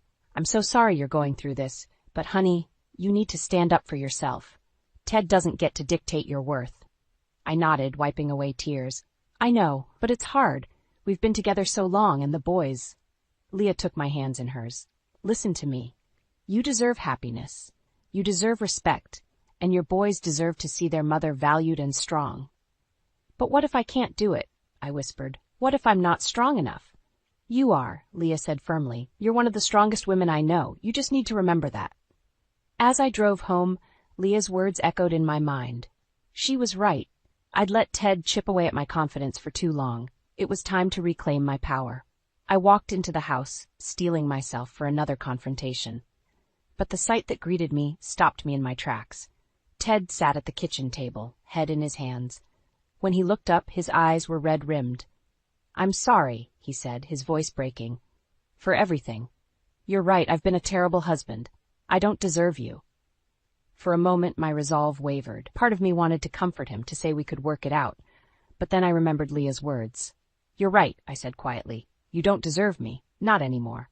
Ted's face crumpled. Natalie, please, I'll do anything.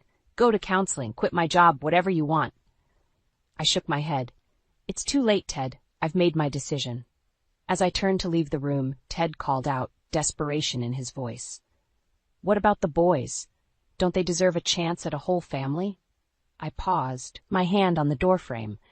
They deserve parents who respect each other, who show them what real love looks like. I looked back at him, my voice steady.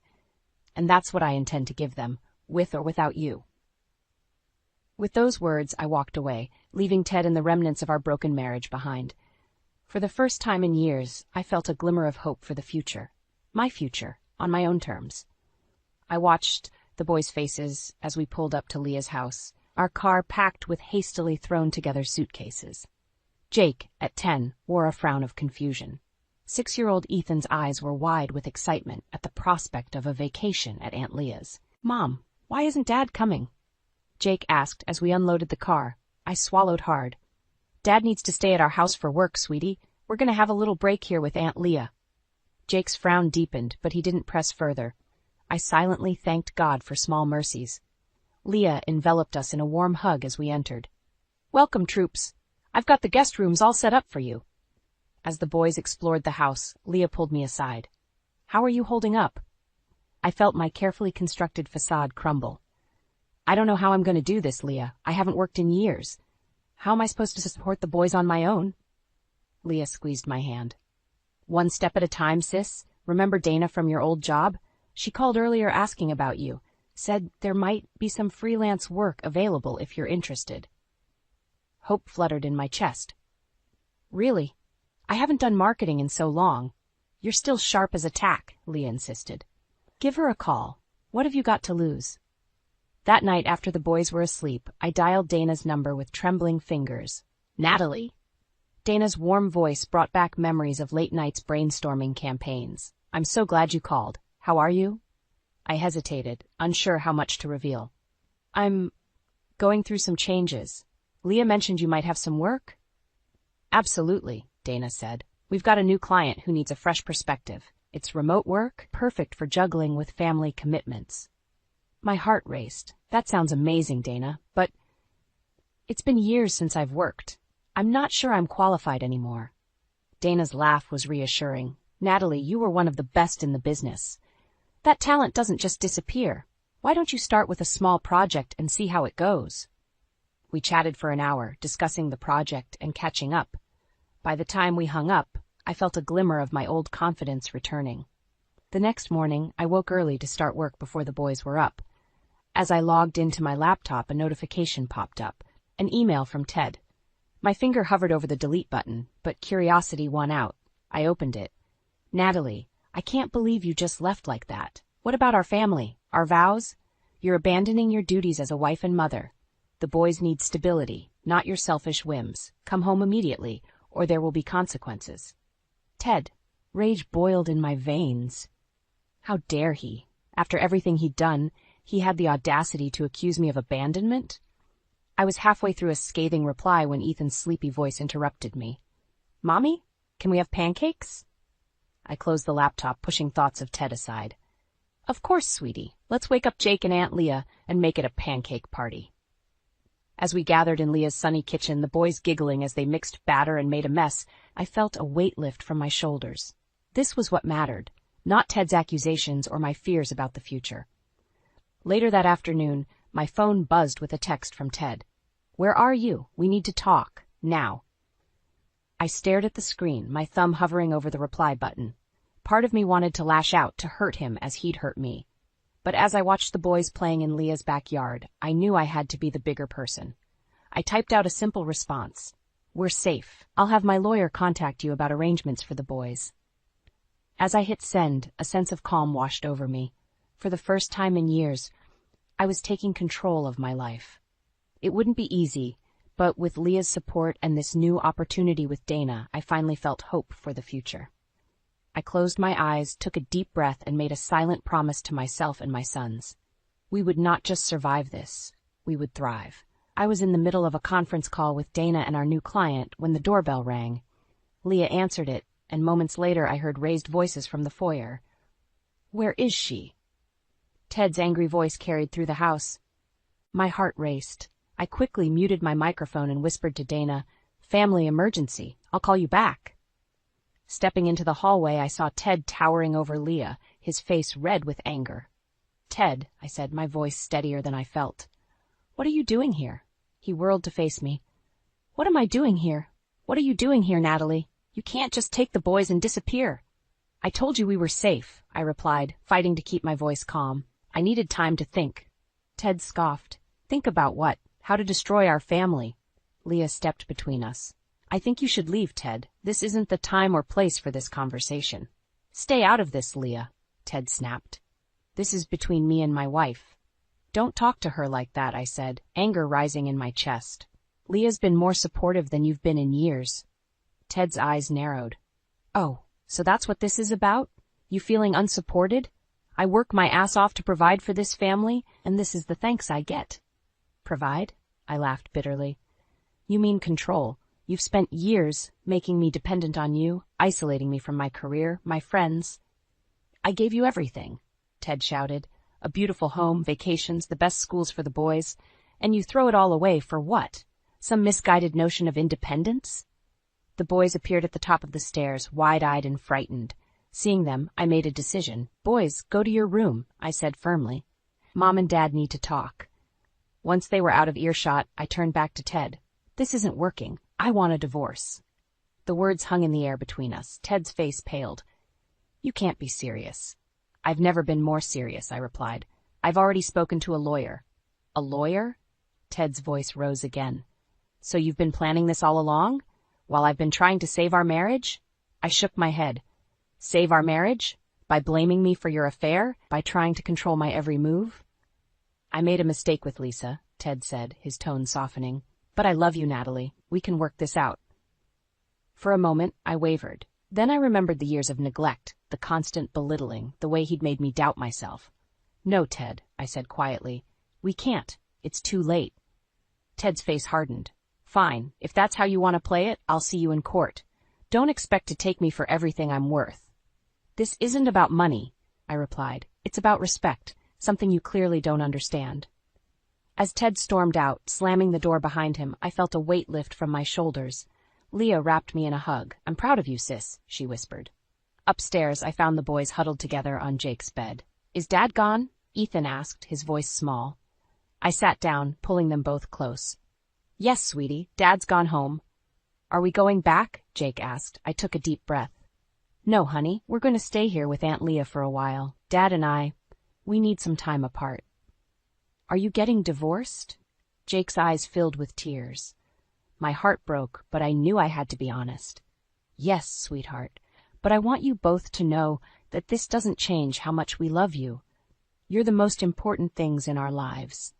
As I held my boys, comforting them through their tears, I felt a surge of determination. I would build a new life for us, one filled with love, respect, and independence. It wouldn't be easy, but looking at Jake and Ethan, I knew it would be worth it. Later that night, as I lay in bed, my phone buzzed with a text from Ted. "This isn't over. I'll fight you every step of the way." I stared at the screen, a mix of fear and resolve washing over me. Then I typed out a response. "Bring it on. I'm done being your doormat." As I hit send, I knew there was no turning back. The battle for my freedom and my children's future had begun. 6 months had passed since I'd left Ted, and life had taken on a new rhythm. I'd thrown myself into work, quickly becoming one of Dana's most valuable freelancers. The boys were settling into their new school, making friends and slowly healing from the upheaval of our family. I was in the middle of a crucial client presentation when my phone buzzed insistently. Ignoring it, I focused on my pitch. As soon as I ended the call, I saw a flurry of missed calls and texts from Leah. "Natalie, call me ASAP. It's about Ted." My heart raced as I dialed her number. "Leah, what's wrong?" "Ted's here," she said, her voice tight. "He's demanding to see the boys, says he has court papers."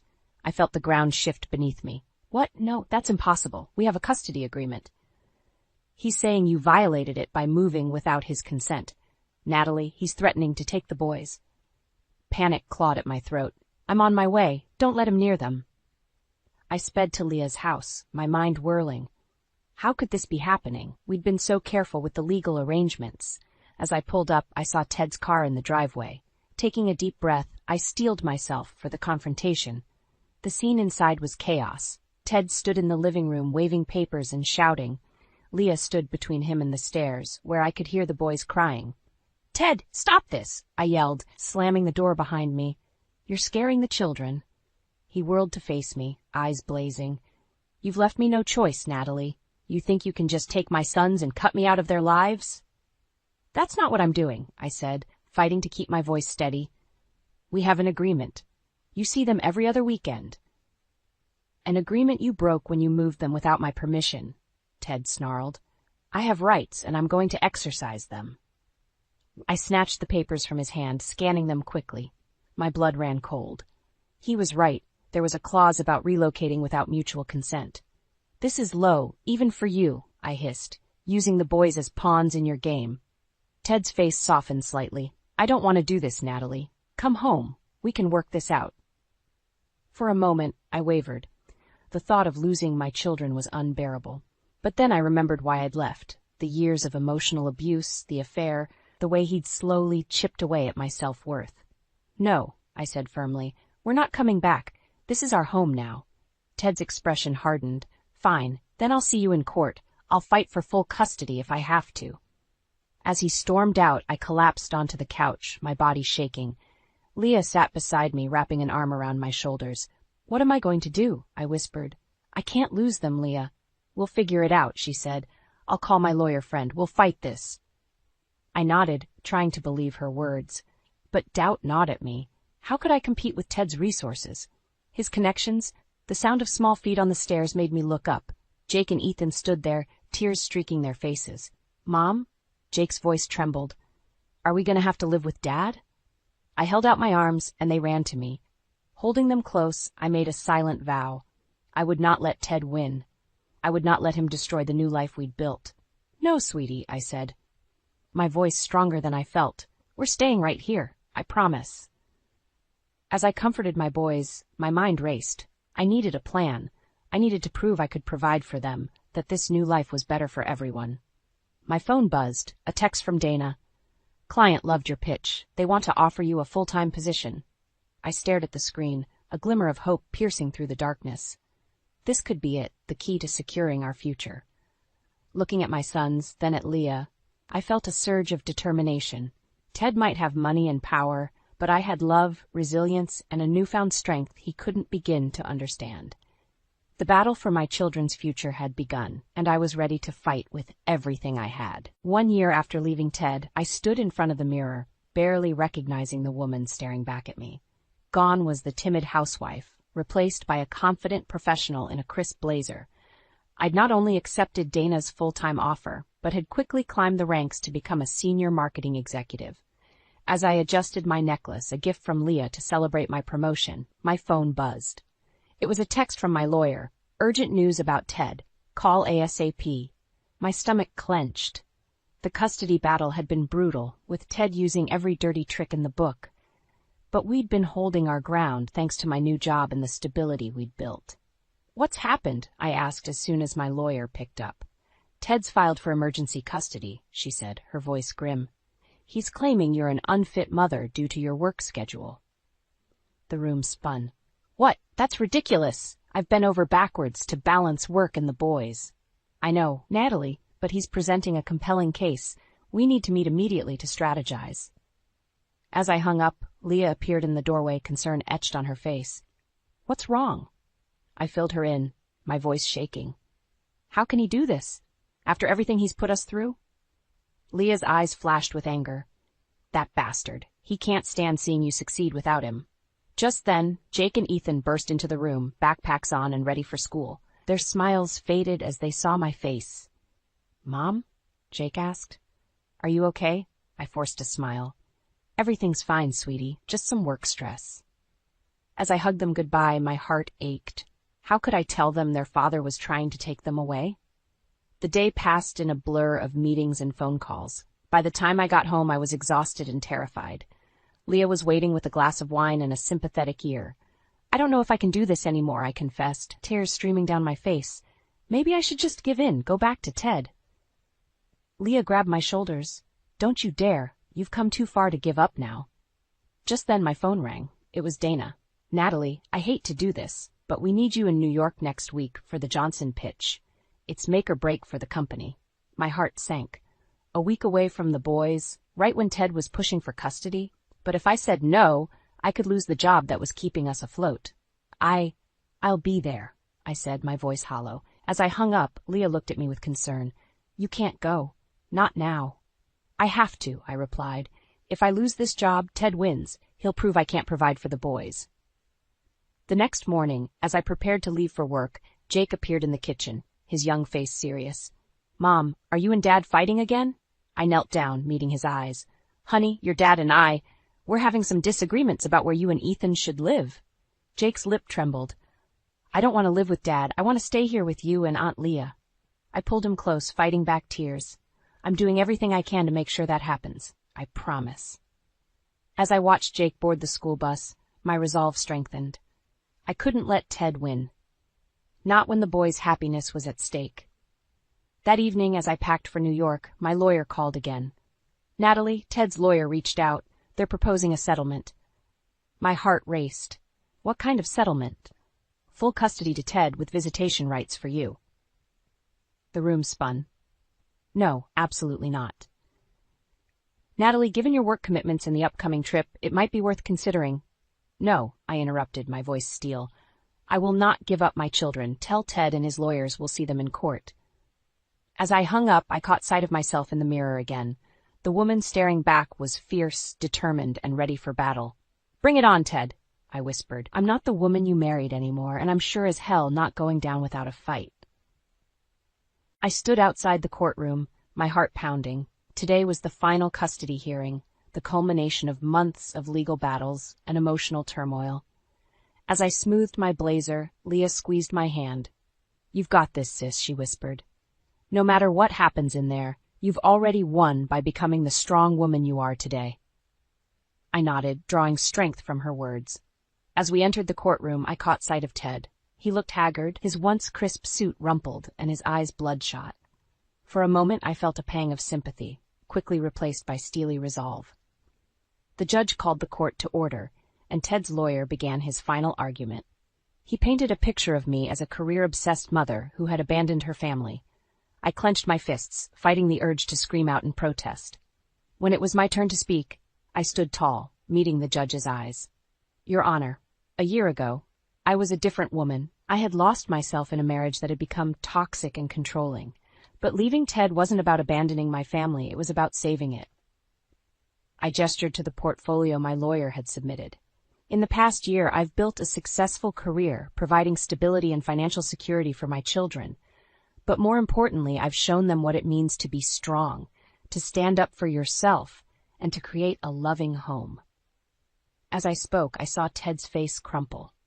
For the first time, I realized he wasn't just angry, he was broken. The judge listened intently, asking pointed questions about my work schedule and the boys' well-being. When she finally called a recess to consider her decision, I felt drained but hopeful. In the hallway, Ted approached me, his eyes red-rimmed. Natalie, can we talk? Leah started to intervene, but I held up a hand. It's okay, I've got this. Ted and I found a quiet corner. He ran a hand through his disheveled hair. I'm sorry. For everything. I didn't realize how much I was hurting you, hurting our family, until it was too late. I studied his face, seeing the man I'd once loved beneath the anger and bitterness. Ted, I'm sorry too. Not for leaving, but for not being strong enough to stand up to you sooner. Maybe if I had, things would have been different. He nodded, tears in his eyes. I've lost everything, Natalie. The company's on the verge of bankruptcy. Lisa left months ago, but losing the boys, that's killing me. In that moment, I saw our entire history flash before my eyes. The good times and the bad, the love and the pain. And I made a decision. Ted, I don't want to take the boys away from you. They need their father. But they also need a healthy, stable environment. Can we find a way to co-parent that doesn't involve courts and lawyers? Hope flickered in his eyes. You'd be willing to try? I nodded. For the boys, and for us, not as a couple, but as parents who want the best for their children. When the judge called us back in, we approached her together. Our lawyers looked confused as we explained our desire to work out a co-parenting agreement outside of court. The judge smiled. I'm pleased to see you both putting your children's needs first. I'll grant a continuance to allow you to work out the details. But, she added, her gaze stern, if you can't come to an agreement, I will make a final ruling. As we left the courthouse, I felt a weight lift from my shoulders. Leah was waiting, her face a mix of concern and curiosity. Are you sure about this? She asked as I explained what had happened. I nodded, watching Ted walk to his car. It won't be easy, but it's the right thing to do. For all of us. That evening, as I tucked the boys into bed, Jake looked up at me with serious eyes. Mom, is Dad coming back? I sat on the edge of his bed, choosing my words carefully. No, sweetie, Dad and I aren't getting back together. But we're going to work on being better parents to you and Ethan. You'll still see Dad regularly, and we'll all work on being a family, just in a different way. Jake nodded, seeming to understand. As I kissed him goodnight, I felt a sense of peace wash over me. Later, standing on Leah's porch and looking up at the stars, I reflected on the journey of the past year. I'd lost a husband but found myself. I'd faced my greatest fears and come out stronger. And most importantly, I'd created a new kind of family, one built on love, respect, and resilience. As I breathed in the cool night air, I smiled. The road ahead wouldn't be easy, but for the first time in years, I was excited about the future, my future, our future. And it was bright with possibility. I stared at the glowing screen of Adam's phone, my heart pounding in my chest. The message from Claire blinked innocently, but its contents were anything but. Can't wait to see you tomorrow. Same place. My fingers trembled as I set the phone back on the nightstand. Adam's soft snores filled our bedroom, oblivious to the storm brewing inside me. I slipped out of bed, padding quietly to the kitchen of our cramped apartment. The clock on the microwave read 2:17 a.m. I gripped the edge of the counter, willing my breathing to slow. This had to be a mistake. There had to be an explanation. Em? Adam's sleepy voice startled me. What are you doing up? I turned, forcing a smile. Just getting some water. Go back to sleep. He yawned, running a hand through his tousled hair. You okay? You look pale. I'm fine, I lied. Really. Adam shrugged, shuffling back to bed. I watched him go, my mind racing. Should I confront him now? Demand answers? or wait and see what happened. The next morning, I went through the motions of getting ready for work. Adam kissed me goodbye, same as always. Have a great day, hon. Love you. Love you too, I echoed, the words tasting like ash in my mouth. At the nonprofit where I worked, I couldn't focus. My coworker, Jen, noticed immediately. Emily, what's wrong? You look like you've seen a ghost. I hesitated, then spilled everything. Jen's eyes widened as I told her about the text. Oh, sweetie, she said, squeezing my hand. What are you going to do? I don't know, I admitted. Part of me wants to follow him, see where he goes, but that feels wrong. Jen shook her head. No, you need answers. If he's cheating, you deserve to know. The rest of the day crawled by. When 5 o'clock finally arrived, I raced to my car. Adam usually got home around 6:30. I had time. I parked down the street from our apartment, my stomach in knots. At 6:15, Adam's car pulled up, but instead of going inside, he walked to the corner and hailed a cab. My hands shook as I started the engine, following at a safe distance. We wound through the city until the cab stopped outside a trendy bar downtown. I watched, bile rising in my throat as Adam strode inside. 5 minutes later, a pretty blonde woman arrived. She glanced around before entering the bar. Tears blurred my vision as I fumbled for my phone. I snapped a picture just as the woman disappeared inside. Oh, Adam, I whispered. How could you? I don't know how long I sat there, numb with shock and betrayal. My phone buzzed, a text from Adam. Working late tonight, babe. Don't wait up. Anger surged through me, hot and fierce. I started the car, my mind made up. No more lies, no more excuses. As I pulled into our parking lot, my phone rang. It was Adam's mother, Lily. Emily, dear. Her syrupy voice grated on my nerves. I was thinking of stopping by tomorrow. Adam mentioned you two might be ready to start looking at houses. I have some ideas. Now's not a good time, Lily. I cut her off. I'll have to call you back. I ended the call, ignoring her protests. Taking a deep breath, I marched up to our apartment. It was time for a reckoning. The lights were off when I entered.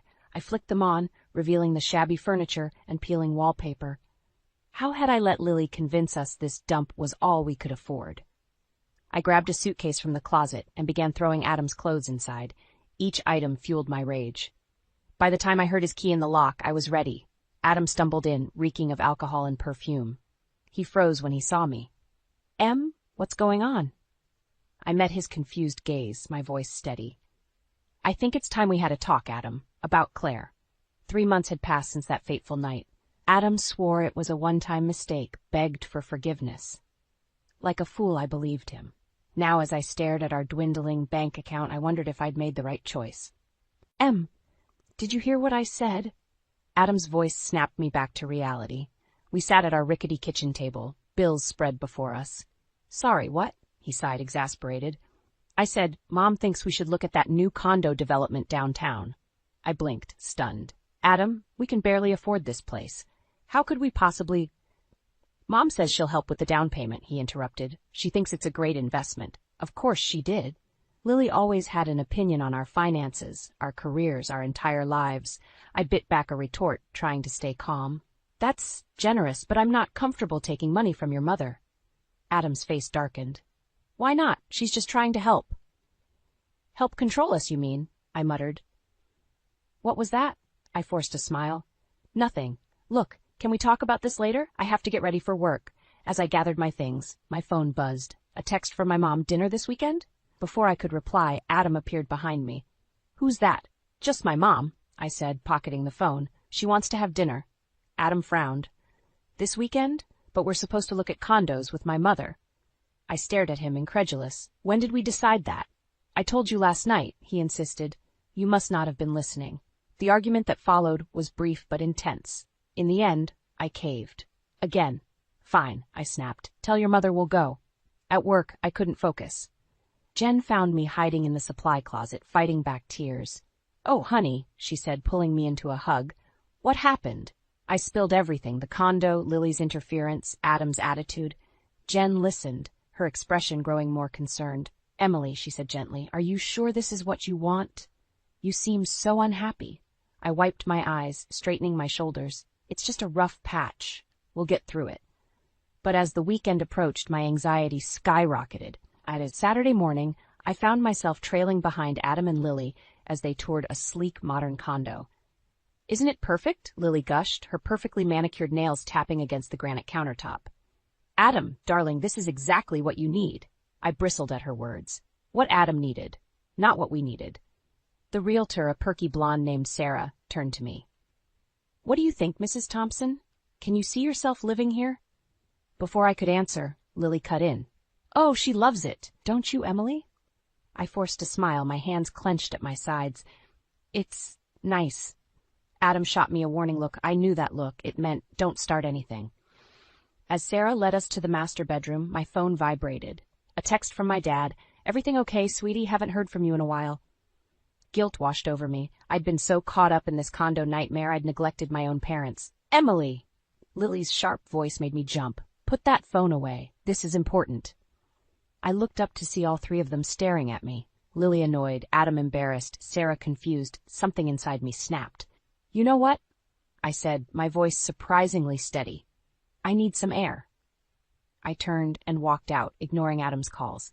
In the hallway, I leaned against the wall, trembling. What was I doing? This wasn't the life I wanted. This wasn't the marriage I'd dreamed of. My phone buzzed again. This time it was a notification from our joint bank account. A large transfer had just been made, the down payment for the condo. I stared at the screen, my vision blurring with tears.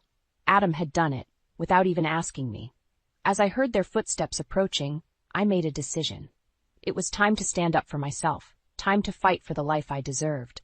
Taking a deep breath, I squared my shoulders and prepared for the confrontation that was about to come. The condo felt like a gilded cage. 2 weeks after moving in, I found myself staring out the floor-to-ceiling windows, longing for our old, cramped apartment. At least there, I'd felt at home. The sound of a key in the lock made me tense. Adam or Lily? These days it was hard to tell who'd come barging in uninvited. "Emily, darling." Lily's shrill voice echoed through the space. "Where are you?" I plastered on a smile and turned to face my mother-in-law. "Hi, Lily. I didn't know you were coming over." She waved a manicured hand dismissively. "Oh, I was in the neighborhood. Thought I'd drop by and see how you're settling in." Her eyes narrowed as she surveyed the living room. "You haven't unpacked everything yet?" I bit back a retort. "We've been busy with work. It's a process." Lily clicked her tongue. "Well, we can't have that. I'll call my interior decorator. She'll have this place looking fabulous in no time." "That's really not necessary." "Nonsense," Lily interrupted. "It's the least I can do. After all, I helped you get this lovely home." The way she emphasized helped made my skin crawl, as if we were children who couldn't manage on our own. "Actually, Lily," I said, finding my voice, "Adam and I were thinking of decorating ourselves.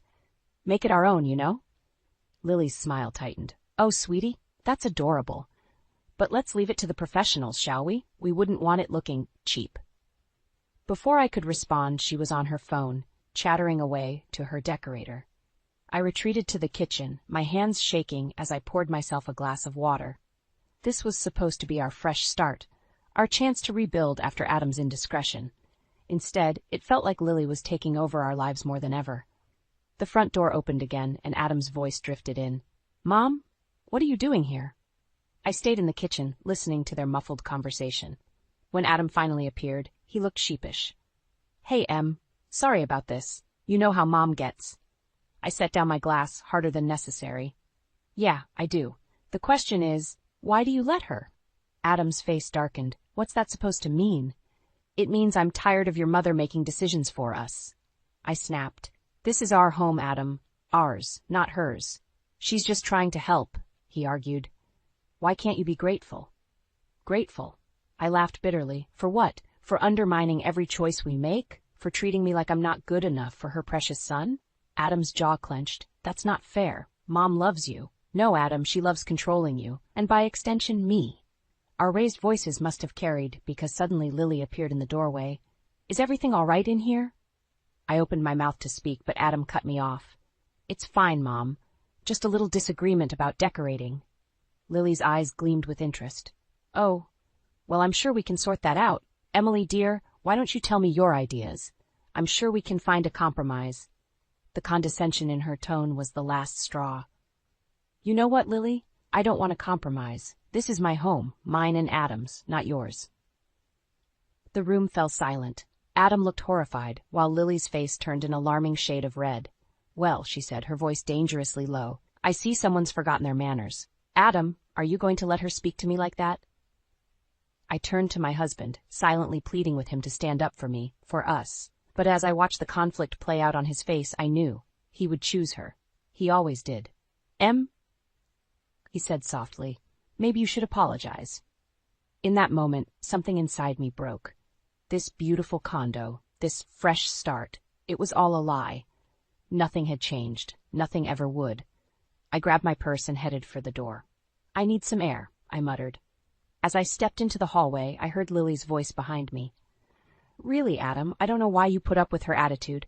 The elevator doors closed on Adam's reply, and I leaned against the wall, fighting back tears. I'd thought moving here would fix things. Instead, it had only made everything worse. As the elevator descended, I realized I had a choice to make. Stay and fight for a marriage that was slipping away, or find the strength to walk away and reclaim my life.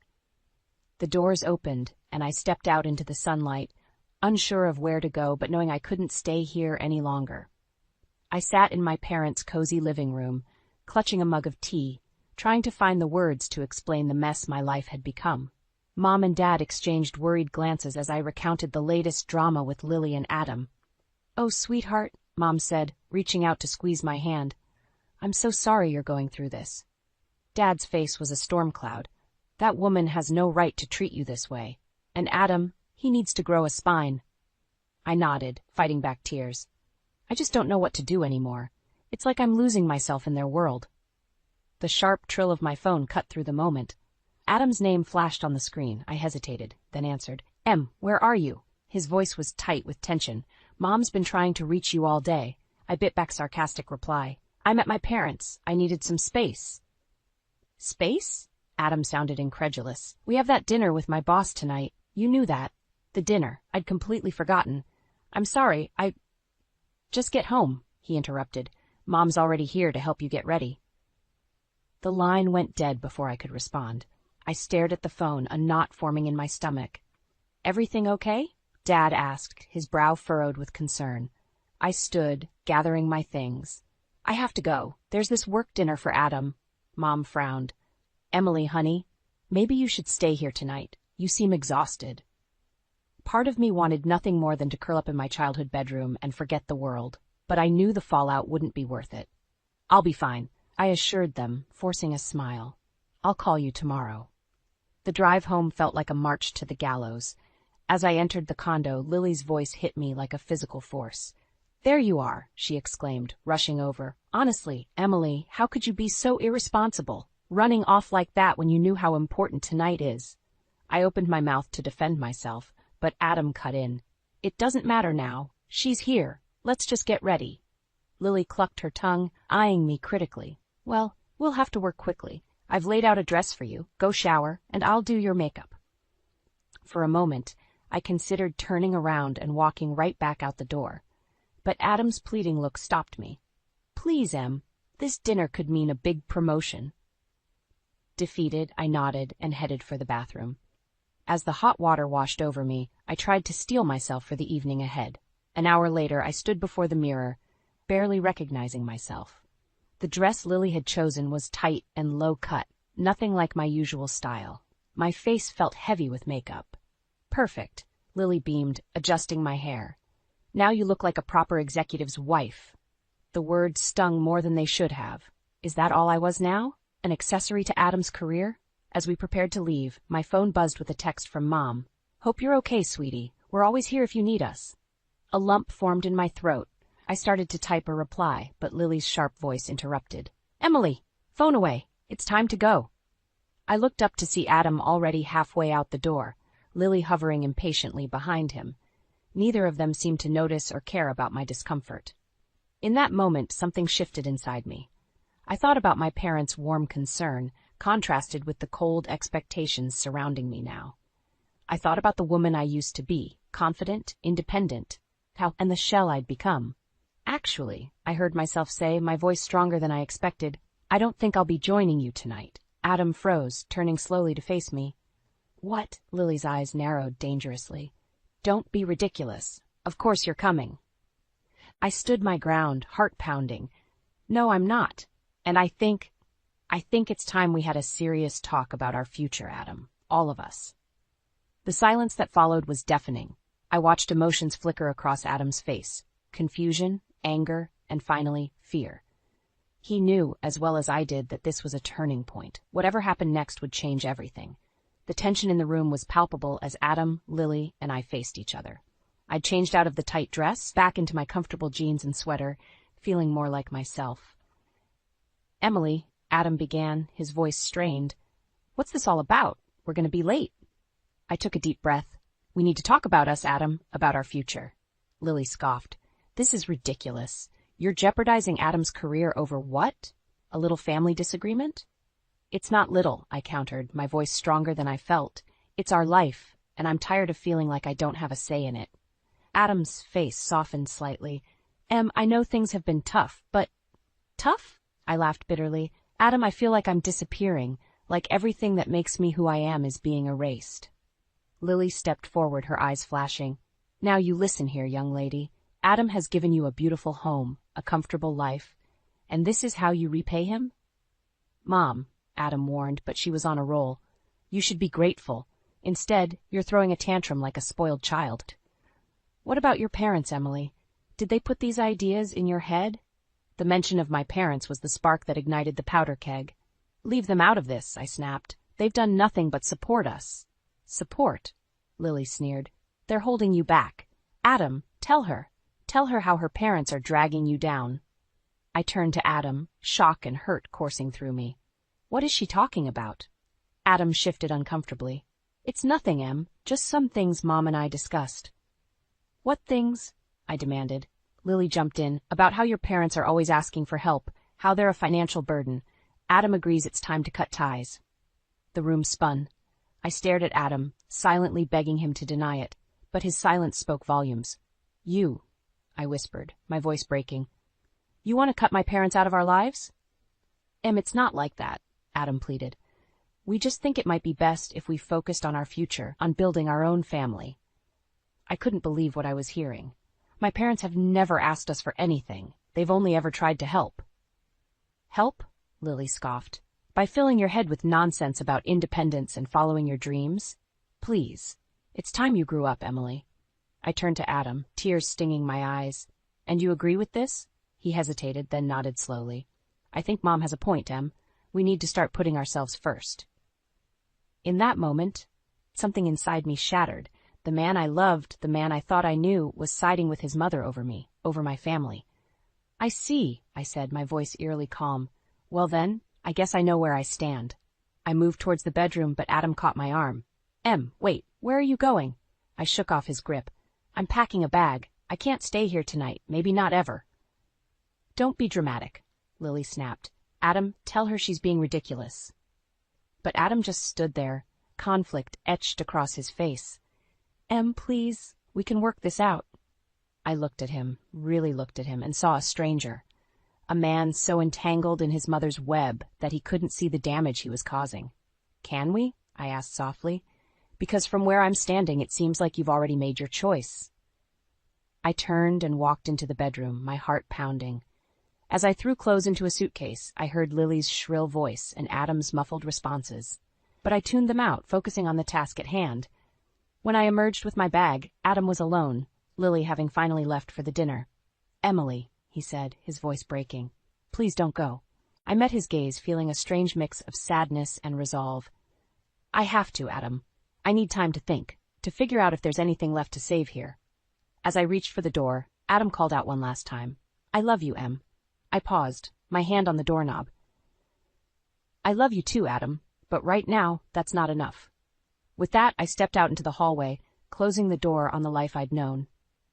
As I rode the elevator down, I realized I was facing a crossroads. Stay and fight for a marriage that was crumbling, or leave and rediscover the woman I used to be. The choice, I knew, would change everything.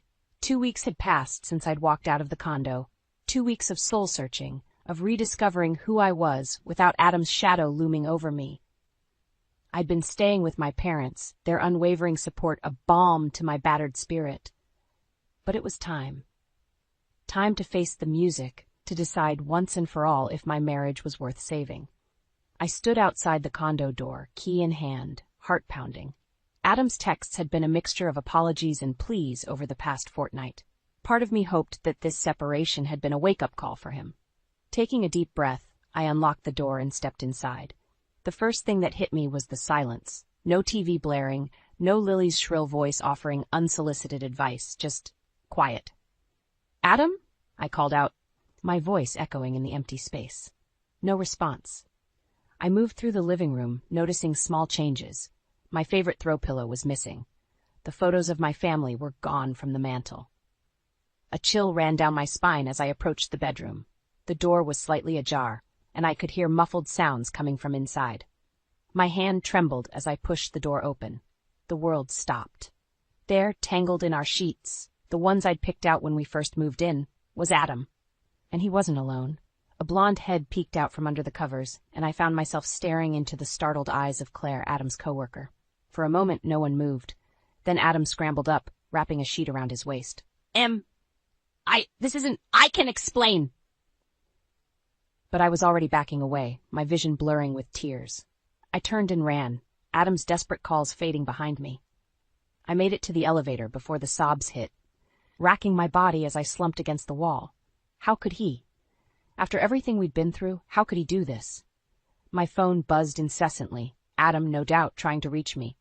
I silenced it, unable to deal with his excuses. Instead, I called the one person I knew would understand. "Jen," I choked out when she answered. "Can you come get me? I'm at the condo." 20 minutes later, I was in Jen's car, recounting the horrific scene I'd walked in on. "That bastard," Jen seethed, gripping the steering wheel. "I'll kill him." I shook my head, feeling hollow. I can't believe it. Was I so blind? How long has this been going on? Jen's expression softened. "Oh, honey, this isn't your fault. Adam's the one who broke his vows." As we drove, my shock slowly gave way to anger. Years of compromises, of bending to Adam's and Lily's will flashed through my mind. And for what? To be betrayed in the most painful way possible? "I want to destroy him," I whispered, surprising myself with the vehemence in my voice. Jen glanced at me, a fierce glint in her eye. "Then let's destroy him. You've got options, Em. Legal options." My phone buzzed again, this time with a text from Lily. "How dare you upset Adam like this? Call him back immediately." Something snapped inside me. The last thread of hope, of love, severed cleanly. "You're right," I said, my voice steadier than I felt. "I need a lawyer, and I need to document everything." Jen nodded approvingly. "That's my girl. We'll start making calls tomorrow. For now, let's get you somewhere safe." As we pulled up to Jen's apartment, I felt a strange mix of devastation and determination. My marriage was over. That much was clear. But this wasn't the end of my story. It was the beginning of my revenge. I stepped out of the car, leaving behind the naive, accommodating Emily. In her place stood a woman scorned, a woman ready to fight for herself. Adam and Lily had no idea what was coming, but they were about to find out. The office of Harriet Sloane, divorce attorney extraordinaire, buzzed with an energy that matched my own determination. I sat across from her, a thick folder of evidence spread between us. "Well, Emily," Harriet said, her steely eyes gleaming, "I must say, you've given me quite a lot to work with." I nodded, my jaw set. "I want everything I'm entitled to, and then some." Harriet smiled, a predatory grin that sent a shiver down my spine. "Oh, we'll get that and more. Adam's infidelity, combined with the financial records you've provided, let's just say he's in for a rude awakening." As we discussed strategy, my phone buzzed incessantly. "Adam," again. I silenced it without a second thought. "Now," Harriet continued, "about the condo." A commotion outside interrupted us. Raised voices, a scuffle. Suddenly the door burst open, revealing a disheveled Adam and an irate Lily. "Emily!" Adam cried, his eyes wild. "Please, just talk to me." I stood, fury coursing through my veins. "How dare you come here? This is a private meeting." Lily pushed past Adam, her face contorted with rage. "You ungrateful little—" "That's quite enough," Harriet interjected, her voice sharp as a blade. "Mr. Thompson, Mrs. Thompson, I suggest you leave immediately before I call security." Adam stepped forward, his hands outstretched. Baby, please, we can work this out. I made a mistake, but I love you." I laughed, a bitter sound that surprised even me. "Love? You call what you did love? You betrayed me, Adam. You and your mother both." Lily bristled. Now see here. No, you see here, I snapped, years of pent-up frustration pouring out. You've controlled our lives for too long. You pushed me aside, belittled me, tried to cut me off from my own family. Well, guess what? It ends now. Adam's face paled. What are you saying? I turned to Harriet, who nodded encouragingly. I'm saying I want a divorce, and I'm going to take you for everything you're worth. The room fell silent. Adam staggered back as if I'd physically struck him. Lily's mouth opened and closed, for once at a loss for words. You can't do this, Adam finally whispered. What about our life together? Our future? Our future, I echoed incredulously. You threw that away the moment you decided to sleep with Claire. Adam's eyes widened in shock. Lily gasped, turning to her son. You didn't. Oh, he did, I confirmed, a grim satisfaction settling over me. In our bed, no less. The look of betrayal on Lily's face almost made me laugh. Almost. Adam, she hissed, is this true? He fumbled for words, his carefully constructed world crumbling around him. Mom, it's not. Save it, I cut in. I have all the evidence I need. Now both of you, get out. Security arrived, summoned by Harriet's discreet call. As they were escorted out, Adam made one last desperate plea. Emily, please. I'll do anything. We can start over, just the two of us. No more interference, I promise. For a moment I wavered. The look in his eyes, so familiar, so full of regret. But then I remembered the sight of him with Claire, and my resolve hardened. Goodbye, Adam, I said quietly, turning away. As the door closed behind them, I sank back into my chair, exhausted but exhilarated. Harriet watched me carefully. Are you all right? She asked. I took a deep breath, feeling lighter than I had in years. Yes, I replied, surprised to find I meant it. I think I finally am. Harriet nodded approvingly. Good, now let's get back to business. We have a lot of work to do. As we dove back into the details of the divorce proceedings, I felt a spark of excitement. For the first time in years, I was taking control of my life. The road ahead would be challenging, but I was ready. Adam and Lily had underestimated me for the last time. Now it was my turn to show them exactly what I was capable of. 1 year. It had been 1 year since I'd walked out of that condo, leaving behind a life that no longer fit. As I stood in front of the mirror, adjusting my blazer, I barely recognized the woman staring back at me. Gone was the meek, accommodating Emily. In her place stood someone stronger, fiercer. Today was the day. The final hearing in my divorce proceedings against Adam. I'd fought tooth and nail for every concession, every dollar. Harriet had been a godsend, guiding me through the legal labyrinth with a shark-like tenacity that matched my own newfound determination. As I entered the courthouse, I spotted Adam and Lily huddled together, looking haggard and defeated. Adam's eyes met mine, a flicker of regret passing over his face. I held his gaze unflinching before turning away. The proceedings were a blur of legal jargon and tense negotiations, but when the judge finally announced her decision, time seemed to stand still. In light of the evidence presented, the court rules in favor of the plaintiff, Emily Thompson. I closed my eyes, relief washing over me as the judge detailed the settlement. The condo, half of Adam's savings, alimony. It was more than I dared hope for. As we filed out of the courtroom, Lily accosted me, her face twisted with fury. You've ruined him, she hissed. Are you happy now? I met her gaze calmly. No, Lily, you ruined him. You and your constant meddling, your toxic influence. I just finally stood up for myself. Adam appeared behind her, looking shell-shocked. Save it, Adam. I cut him off. It's over. Really, truly over. As I walked away, I felt a weight lift from my shoulders. It was done. I was free. Months passed. I threw myself into my work at the nonprofit, channeling my newfound energy into causes I believed in. I reconnected with old friends, rebuilt my relationship with my parents. Slowly but surely, I rediscovered the joy in life that I'd lost during my marriage. Then, on a crisp autumn evening, my phone rang. Lily's name flashed on the screen. I hesitated, then answered. Emily? Lily's voice was small, broken. I need your help. She went on to explain how Adam had spiraled after the divorce, losing his job, turning to drinking. She was at her wit's end. Please, she begged. You're the only one who might be able to get through to him. For a moment, I was tempted. The old Emily would have rushed to help, would have sacrificed her own well-being for others. But I wasn't that woman anymore. I'm sorry, Lily, I said. My voice firm but not unkind. But that's not my responsibility anymore. Adam's choices are his own, just like yours. I hope you both find the help you need, but it won't be from me. I ended the call, a sense of finality settling over me. It was the last thread connecting me to my old life, and I'd just cut it clean. Later that night, I sat on the balcony of my new apartment, watching the city lights twinkle below. My phone buzzed with a text from Jen. "Drinks tomorrow to celebrate your promotion?" I smiled, typing back a quick, "Absolutely." As I gazed out at the skyline, I felt a profound sense of peace. The journey had been hard, painful at times, but I'd emerged stronger, wiser, more true to myself than I'd ever been. I thought about the woman I was a year ago, trapped in a loveless marriage, constantly bending to the will of others. She seemed like a stranger now. "You did it, Emily," I whispered to myself, raising my glass in a silent toast. "You survived. You thrived." The future stretched out before me, full of possibilities. For the first time in years, I was excited to see where life would take me next. Whatever challenges lay ahead, I knew I had the strength to face them. As the cool night air caressed my face, I closed my eyes, savoring the moment. This wasn't an ending, I realized. It was a beginning. My beginning. And I couldn't wait to see what came next.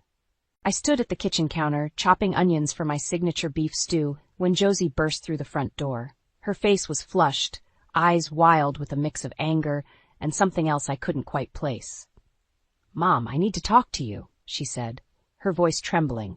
I set down the knife, wiping my hands on my apron. "What's wrong, sweetie?" Josie paced the kitchen, her hands clenched into fists. "I saw Dad today. He was with Claudia." My heart skipped a beat. "What do you mean, with Claudia?" "They were at the mall, holding hands. I saw them, kissing." Josie's voice cracked on the last word. The room started to spin. I gripped the edge of the counter to steady myself. "Are you sure it was them?" Josie nodded, tears welling up in her eyes. "I'm positive, Mom. I'm so sorry." I took a deep breath, trying to process this bombshell.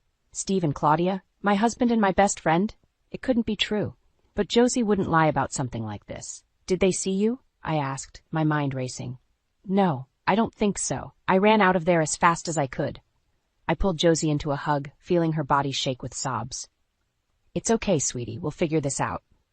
Just then, the front door opened again. Jesse walked in, his backpack slung over one shoulder. He took one look at us and froze. "What's going on?" he asked, his voice laced with concern. I released Josie and turned to face my son. "Jesse, we need to talk. All of us." We gathered around the kitchen table, the beef stew forgotten. I explained what Josie had seen, watching Jesse's face darken with each word. "I'll kill him," Jesse growled, his hands balling into fists. "No, you won't," I said firmly. "We need to handle this like adults." "But Mom," Josie interjected, "what are you going to do?" I took a deep breath, trying to calm the storm raging inside me. "First, I need to talk to your father. We need to hear his side of the story." "His side?" Jesse scoffed.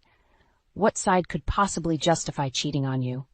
"I don't know," I admitted, "but I owe it to our family to at least hear him out before making any decisions." The sound of a car pulling into the driveway made us all freeze. Steve was home. "Kids, go to your rooms," I said, my voice steadier than I felt. "I need to talk to your father alone." Josie and Jesse exchanged worried glances, but did as I asked. As they climbed the stairs, I heard the front door open. "Laura?" Steve called out. "Something smells good." I stood up, smoothing down my apron. My hands were shaking, but I clenched them into fists at my sides. Steve walked into the kitchen, a smile on his face that quickly faded when he saw my expression. "What's wrong?" I looked at him, this man I'd loved for over 20 years, and felt my heart breaking. "We need to talk, Steve. Josie saw you today, with Claudia." The color drained from his face. "Laura, I can explain." "Can you?" I interrupted, my voice barely above a whisper. "Can you explain why our daughter had to see her father kissing another woman? Can you explain why you'd betray me with my best friend?" Steve's mouth opened and closed, but no words came out. In that moment of silence, I heard the muffled sobs of Josie from upstairs and Jesse's attempts to comfort her. I took a step closer to Steve, my voice low and dangerous. "You have one chance to tell me the truth, Steve. One chance to save this family. What's it going to be?" As I stared into his eyes, searching for any sign of the man I married, I realized that no matter what he said next, nothing would ever be the same again. Our perfect little family was shattered, and I had no idea how to pick up the pieces. I couldn't sleep that night. Steve's weak explanations and half-hearted apologies echoed in my head. By morning, I was a mess of anger and hurt, determined to see the truth for myself. I drove to Claudia's house, my hands shaking on the steering wheel. As I turned onto her street, my heart stopped. There was Steve's car, parked right in front of her house. I pulled over, my vision blurring with tears. How could he do this? How could they both betray me like this? My phone buzzed. It was Jessie. "Mom, where are you? Are you okay?" I took a deep breath, trying to steady my voice. "I'm fine, honey. I just needed to run an errand." "You don't sound fine. I'm coming to get you." "No, Jessie, But he had already hung up. I sat there, staring at Claudia's house, willing myself not to march up to the door and confront them both. 20 minutes later, Jesse's beat-up Corolla pulled up behind me. He got out and tapped on my window. I rolled it down, avoiding his eyes. "How did you find me?" "Find my iPhone," he said, his voice tight. "Mom, what are you doing here?" I gestured weakly at Steve's car. Jesse's face darkened as he understood. "Let's go home," he said, opening my door. "You shouldn't be here." As I got out, the front door of Claudia's house opened. Steve stepped out, laughing at something behind him. When he turned and saw us, the laughter died on his lips. "Laura? Jesse?" He looked between us, confusion and guilt warring on his face. Jesse stepped forward, his fists clenched. "How could you, Dad? How could you do this to Mom?" Steve held up his hands. "Son, it's complicated. You don't understand." "I understand plenty," Jesse spat. "I understand that you're a lying, cheating." "Jesse, stop," I said, grabbing his arm. "This isn't helping." Claudia appeared in the doorway, her face pale. "Laura, I'm so sorry. We never meant for this to happen." I laughed bitterly. "Never meant for what to happen, Claudia? For me to find out? For my children to see their father destroy our family?" Steve took a step toward us. "Laura, please, let's talk about this. Not here. Not like this." "No," I said, my voice surprisingly calm. "We're done talking, Steve. We're done with all of it." I turned to Jessie. "Let's go home." As we drove away, Jessie glanced at me. "Mom, what are we going to do?" I stared out the window, watching the familiar streets of our neighborhood blur past. "I don't know, honey, but we'll figure it out together." When we got home, Josie was waiting on the porch. One look at our faces told her everything. "It's true, isn't it?" she asked, her voice small. "Dad's really leaving us for her." I pulled both my children into a tight hug, feeling their bodies shake with silent sobs. "I don't know what your father's going to do," I said. "But I know that the three of us are going to be okay. We have each other, and that's what matters." We went inside, and I made us all some tea. As we sat around the kitchen table, I looked at my children's tear-stained faces and felt a fierce protectiveness wash over me. "I want you both to listen to me," I said. "What your father did was wrong. It's going to hurt for a long time, but we are not going to let this break us. We are stronger than that." Jesse nodded, his jaw set. "What do you need us to do, Mom?" I reached out and squeezed his hand. "Just be yourselves. Focus on school, on your friends. I'll handle everything else." Josie wiped her eyes. "But what about you, Mom? Who's going to take care of you?" I smiled, feeling a warmth in my chest despite everything. "We'll take care of each other. That's what family does."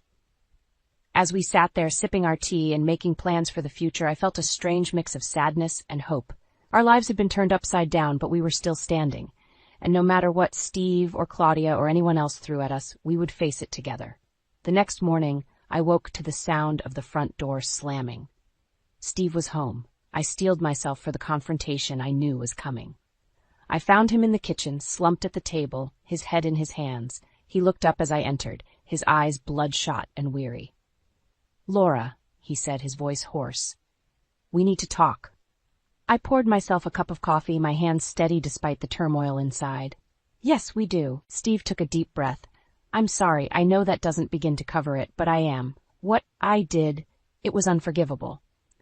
"You're right," I said, my voice cold. "It was." He flinched at my tone. "I want to make this right. Tell me what I need to do." I laughed bitterly.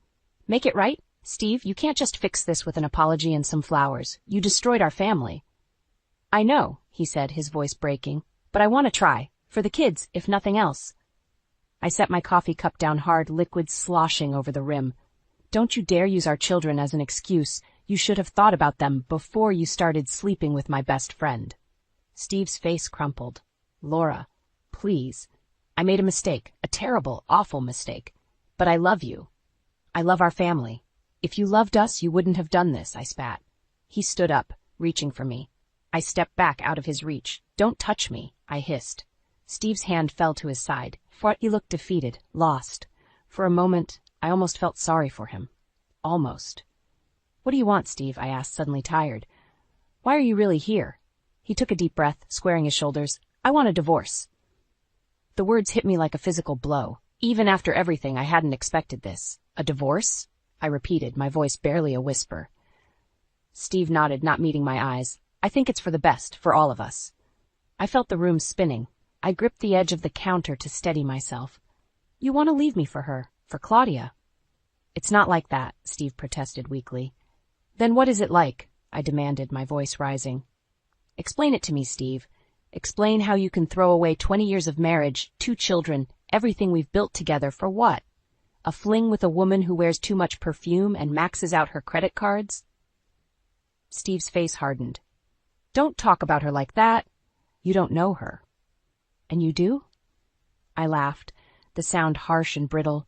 Let me guess, she understands you in a way I never could. She makes you feel young again. Is that it? Stop it, Laura, Steve said, his voice low and dangerous. No, you stop it, I shot back. You don't get to waltz in here and demand a divorce like you're asking for a cup of sugar. You don't get to destroy our lives and then act like you're the victim. Just then, Josie appeared in the doorway, her face pale. Mom, Dad, what's going on? Steve's expression softened. Josie, honey, go back to your room. Your mom and I are just talking. No, I said firmly. She deserves to know. Your father wants a divorce, Josie. He's leaving us for Claudia. Josie's eyes filled with tears. Dad, is that true? Steve looked stricken. Josie, it's complicated. I never meant to hurt anyone. But you did, Josie said, her voice breaking. You hurt all of us. She turned and ran upstairs. We heard her door slam shut. Steve moved to follow her, but I blocked his path. Leave her alone. You've done enough damage.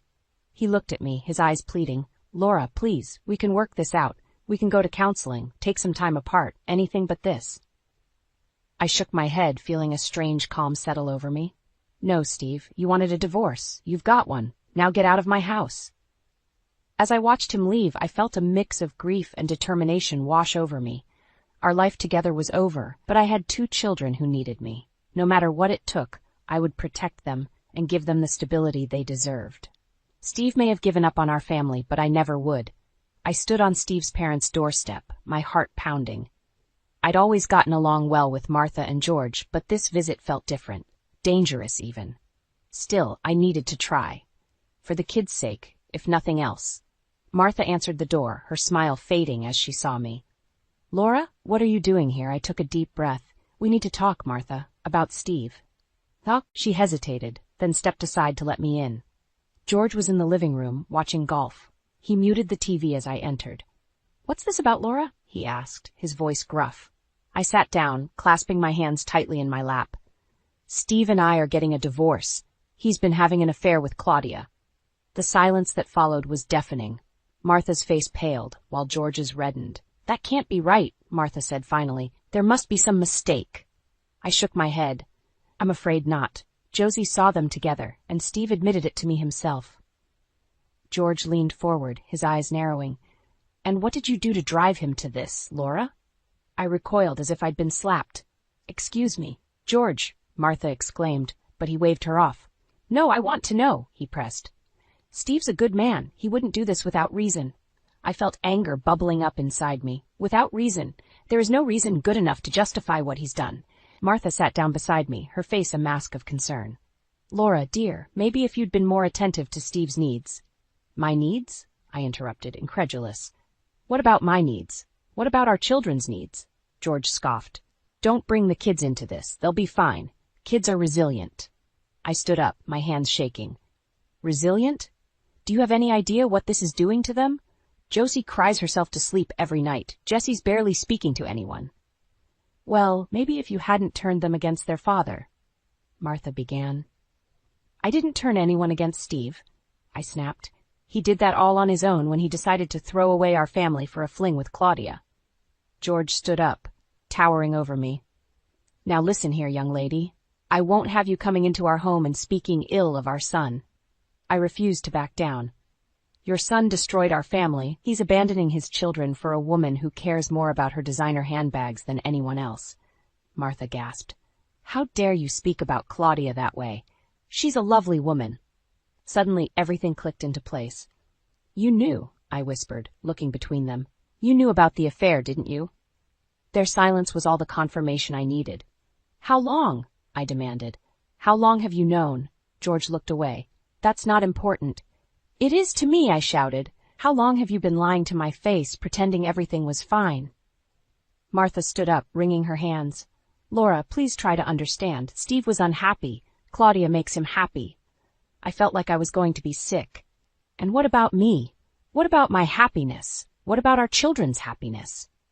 Sometimes sacrifices have to be made for the greater good, George said solemnly. I stared at them, these people I'd considered family for over 2 decades. The greater good? Is that what you call destroying a family? Martha reached out to touch my arm. I jerked away. Don't, I said, my voice cold. Don't you dare try to comfort me now. You're as much to blame for this as Steve is. I headed for the door, pausing with my hand on the knob. I came here hoping for support, for some semblance of family. I see now that was a mistake. You're not my family. You never were.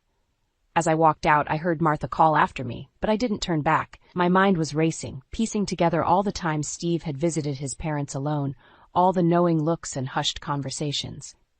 I got into my car, gripping the steering wheel until my knuckles turned white. I'd come here looking for peace, for a way to salvage something from this mess. Instead, I'd found more betrayal, more pain. As I drove home, I made a decision. No more olive branches, no more attempts at reconciliation. From now on, I was fighting for myself and my children, and God help anyone who stood in my way. I was elbow-deep in soapy water, scrubbing dishes with more force than necessary, when the front door slammed open. Steve stormed into the kitchen, his face a thundercloud of rage. You went to my parents, he shouted, not bothering with a greeting. I turned off the faucet and dried my hands, trying to stay calm. Yes, I did. How dare you? Steve's voice rose. You had no right to drag them into this. I felt my own anger rising to match his. No right? They're my children's grandparents. I thought they deserved to know what was happening to their family. Steve laughed bitterly. Family? Is that what you call this? You've turned everyone against me. I didn't turn anyone against you, Steve, I said, my voice steady. You did that all on your own when you decided to cheat on me with my best friend. He slammed his fist on the counter, making me flinch. Don't you dare bring Claudia into this. Why not? I shot back. She's as much a part of this mess as you are. Steve's face contorted with anger. This is exactly why I want a divorce. You're always playing the victim, never taking any responsibility for your part in this. I felt like I'd been slapped. My part? What part did I play in your decision to betray our marriage vows? You were never there for me, Steve shouted, always too busy with the kids, with your hobbies, with everything but me. I couldn't believe what I was hearing. I was raising our children, Steve. Someone had to be there for them while you were working late nights and weekends. Don't act like you're the only one who sacrificed, he spat. I gave up my dreams to provide for this family. And that gives you the right to throw it all away? I asked, incredulous. Before Steve could respond, we heard a gasp from the doorway. Josie stood there, her eyes wide with shock and hurt. Josie, Steve said, his voice softening.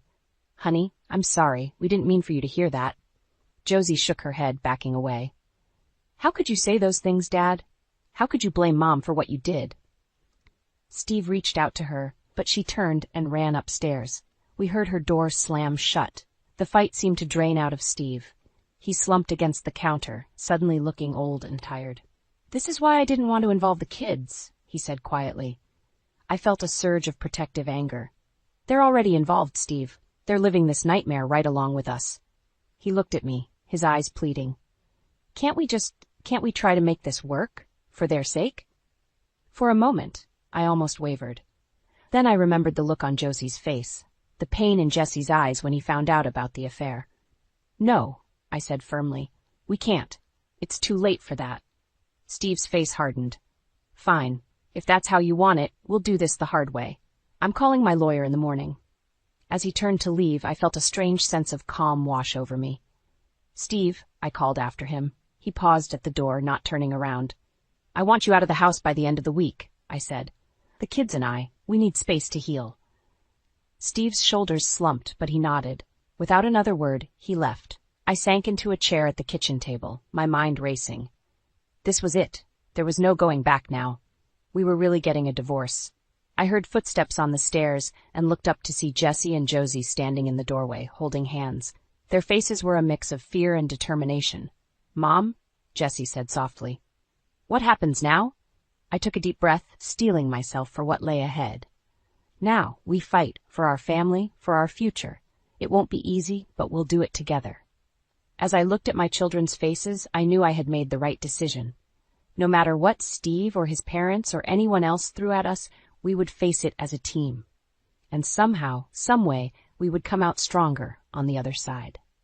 The law office felt cold and impersonal as I sat across from my attorney, Sarah. She shuffled through a stack of papers, her face grim. "Laura, I won't sugarcoat this," she said. "Steve's playing hardball. He's going for full custody of the kids and wants to sell the house." My stomach dropped. "He can't do that, can he?" Sarah sighed. "He's claiming you're an unfit mother, citing your emotional instability since the separation." I felt the room spin. "Emotional instability? I'm not the one who threw away our marriage for an affair." "I know, Laura," Sarah said, her voice softening, "but we need to be prepared. This is going to be a tough fight." As I left the office, my phone buzzed. It was my new boss at the bakery. "Laura, I need you to come in. We're short-staffed." I glanced at my watch. Josie's parent-teacher conference was in an hour. "I can't. I have a commitment with my daughter." "Look," he said, his voice sharp. "I know you're going through a rough time, but I need reliable employees. If you can't make it, don't bother coming back." I felt tears pricking my eyes. "I'll be there," I said, my voice barely a whisper. I called Josie, my heart heavy. "Honey, I'm so sorry. I can't make the conference. Work emergency." The silence on the other end was deafening. "It's fine," Josie finally said, her voice flat. "Dad said he'd go anyway." My blood ran cold. "Your father's going?" "Yeah," Josie said. "He called this morning, said he wanted to be more involved." I ended the call, my mind racing. Steve hadn't been to a school event in years. Why now? With a sinking feeling, I realized this was part of his strategy. Painting himself as the involved parent while I was too busy working to show up. The bakery was chaos when I arrived. I threw myself into the work, trying to lose myself in the rhythm of kneading dough and decorating cakes. But my mind kept wandering to Josie, to Steve sitting in that conference, charming her teachers. As I was closing up, my phone rang again. It was Jesse. "Mom," he said, his voice tight with anger. "Dad's here. He's packing up his stuff. And he's taking some of our things, too." I felt a surge of panic. "What? Jesse, don't let him take anything of yours or Josie's." "I'm trying, Mom," Jesse said, his voice cracking. "But he says as long as he's paying child support, he has a right to it. He took your recipe book, the one with Grandma's beef stew recipe." I felt like I'd been punched in the gut. That book was my most prized possession, filled with generations of family recipes. "I'll be right there," I said, already running for my car. I broke every speed limit on the way home, my heart pounding. When I pulled into the driveway, Steve was loading boxes into his car. "What the hell do you think you're doing?" I shouted, slamming my car door. Steve turned, his face a mask of cold determination. "Taking what's rightfully mine, Laura. You can't keep everything." I marched up to him, fury coursing through my veins. "Give me back my recipe book, now." He smirked, holding it just out of reach. "Oh, this old thing? I thought I'd give it to Claudia. She's always wanted to learn how to cook." Something inside me snapped. I lunged for the book, but Steve was quicker. He tossed it into his car and slammed the door shut. "You can't do this," I said, my voice breaking. "That's my family history, Steve. It's all I have left of my grandmother." For a moment, I saw a flicker of the man I used to love in his eyes. Then it was gone, replaced by cold indifference. "You should have thought of that before you turned the kids against me," he said, getting into his car. As he drove away, I sank to my knees on the driveway, feeling utterly defeated. How had it come to this?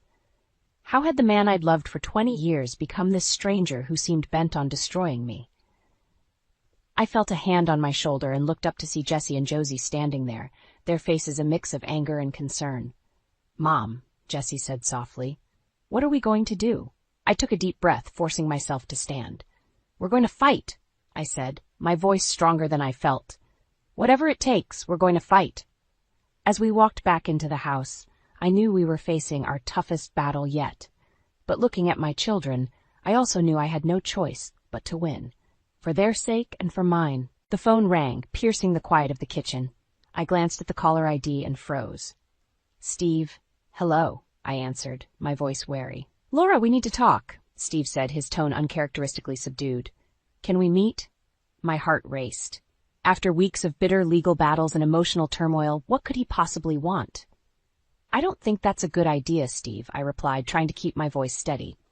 "Please, Laura, it's important for the kids' sake." I closed my eyes, weighing my options. Finally, I agreed to meet him at a neutral location, the park where we used to take the kids when they were little. As I drove there, my mind was a whirlwind of emotions, anger, hurt, and a tiny, traitorous spark of hope that I couldn't quite extinguish. Steve was already there when I arrived, sitting on a bench, looking more disheveled than I'd ever seen him. As I approached, he stood up, his eyes red-rimmed and tired. "Laura," he said, his voice cracking. "Thank you for coming." I sat down, maintaining a safe distance between us. "What do you want, Steve?" He took a deep breath. "I've made a terrible mistake. I want to come home. I want us to be a family again." I felt like I'd been punched in the gut. "What?" "Claudia and I, it's over," he continued. "It was never real. You and the kids, you're my real family. I was a fool to throw that away." I stared at him, speechless. Part of me wanted to laugh hysterically, while another part wanted to scream. "Steve," I finally managed, "you can't be serious. After everything you've done, everything you've put us through, you think you can just come back?" He reached for my hand, but I pulled away. "I know I've hurt you, Laura. I know I've hurt the kids, but I want to make it right. I'll do anything. Therapy, whatever it takes." I stood up, needing to put physical distance between us. "And what about the custody battle? The house? My recipe book?" Steve had the grace to look ashamed. "I'll drop everything, the lawyers, the custody fight, all of it. I just want my family back." For a moment, I let myself imagine it, going back to our old life, pretending none of this had happened. But then I remembered the pain in Josie's eyes, the anger in Jessie's voice, the nights I'd spent crying myself to sleep. "No," I said, my voice firm. "No, Steve, we can't go back. You destroyed that the moment you chose Claudia over us." His face crumpled. "Laura, please, I love you. I love our children." "If you loved us," I said, feeling a strange calm wash over me, "you wouldn't have betrayed us in the first place." Just then my phone buzzed. It was a text from Jessie. "Mom, where are you?" the bakery called. "They need you ASAP or you'll lose your job." Reality came crashing back. I had responsibilities, a life I'd built without Steve. I couldn't throw that away on a whim. "I have to go," I said, turning away.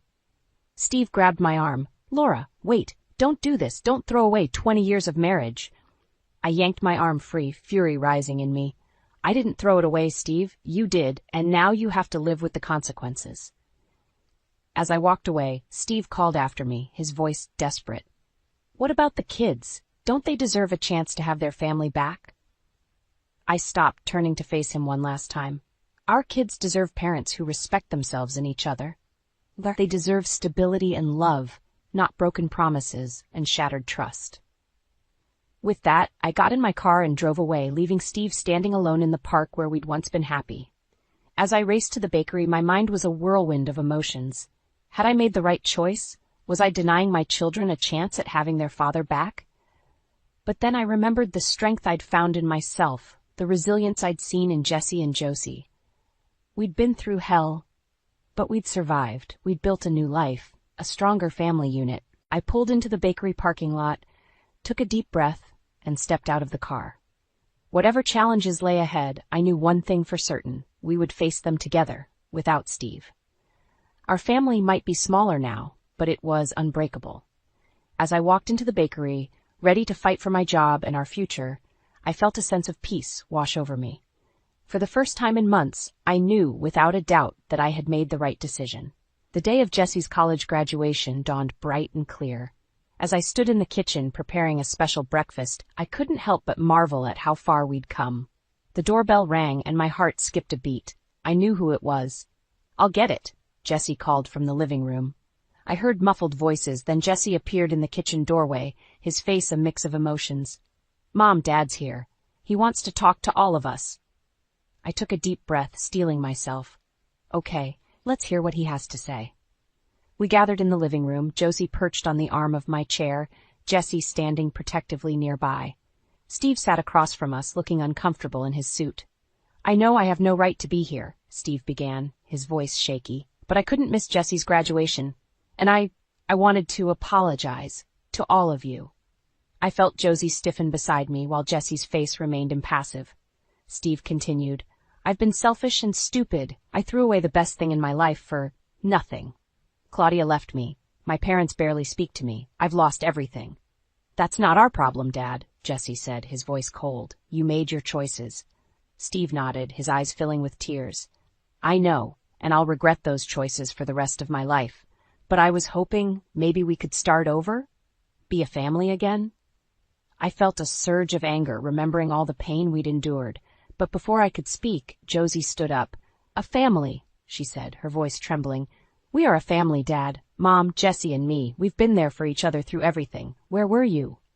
Steve looked stricken. "Josie, No," she interrupted. "You don't get to walk back in here and pretend nothing happened. Do you have any idea what Mom's been through? How hard she's worked to keep us together?" I reached for Josie's hand, squeezing it gently. "It's okay, sweetie." But Jesse stepped forward, his face set. "No, Mom. Josie's right. Dad needs to hear this." He turned to Steve, his voice steady. "Mom's been working 2 jobs to make ends meet. She's been to every school event, every doctor's appointment, everything. She even learned to make Grandma's beef stew from memory when you took her recipe book." I felt tears prick my eyes at the memory of that small victory.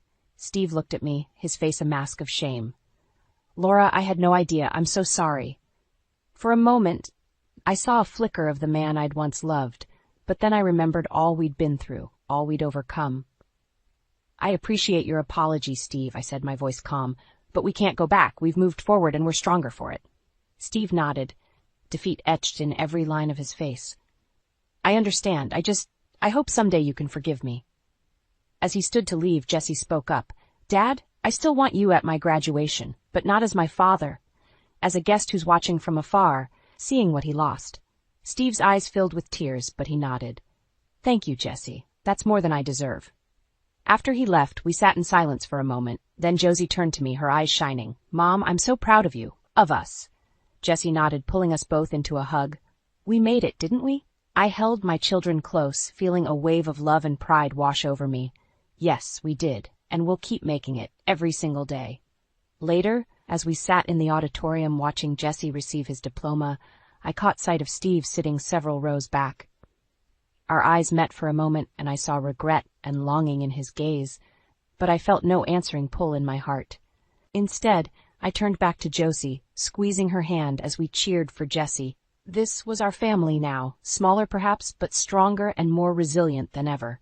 As Jesse joined us after the ceremony, his face beaming with pride, I knew that whatever challenges lay ahead, we would face them together. We had weathered the storm and come out stronger on the other side. "So," Jesse said, grinning at us, "who's ready for some celebratory beef stew?" Josie and I laughed, linking arms with him as we headed out into the bright sunshine. Our future stretched before us, full of promise and hope, and I knew, with absolute certainty, that we were going to be just fine. "Kate, how much did you inherit?" Mark's voice cut through the heavy silence of the night. "Your dad was loaded. I need to know what you got." The words felt like slaps in the face. I looked at my husband, searching for any sign that this was some misguided attempt to comfort me. But his eyes were cold, calculating. Tonight of all nights, my father's funeral, and this is where his mind was?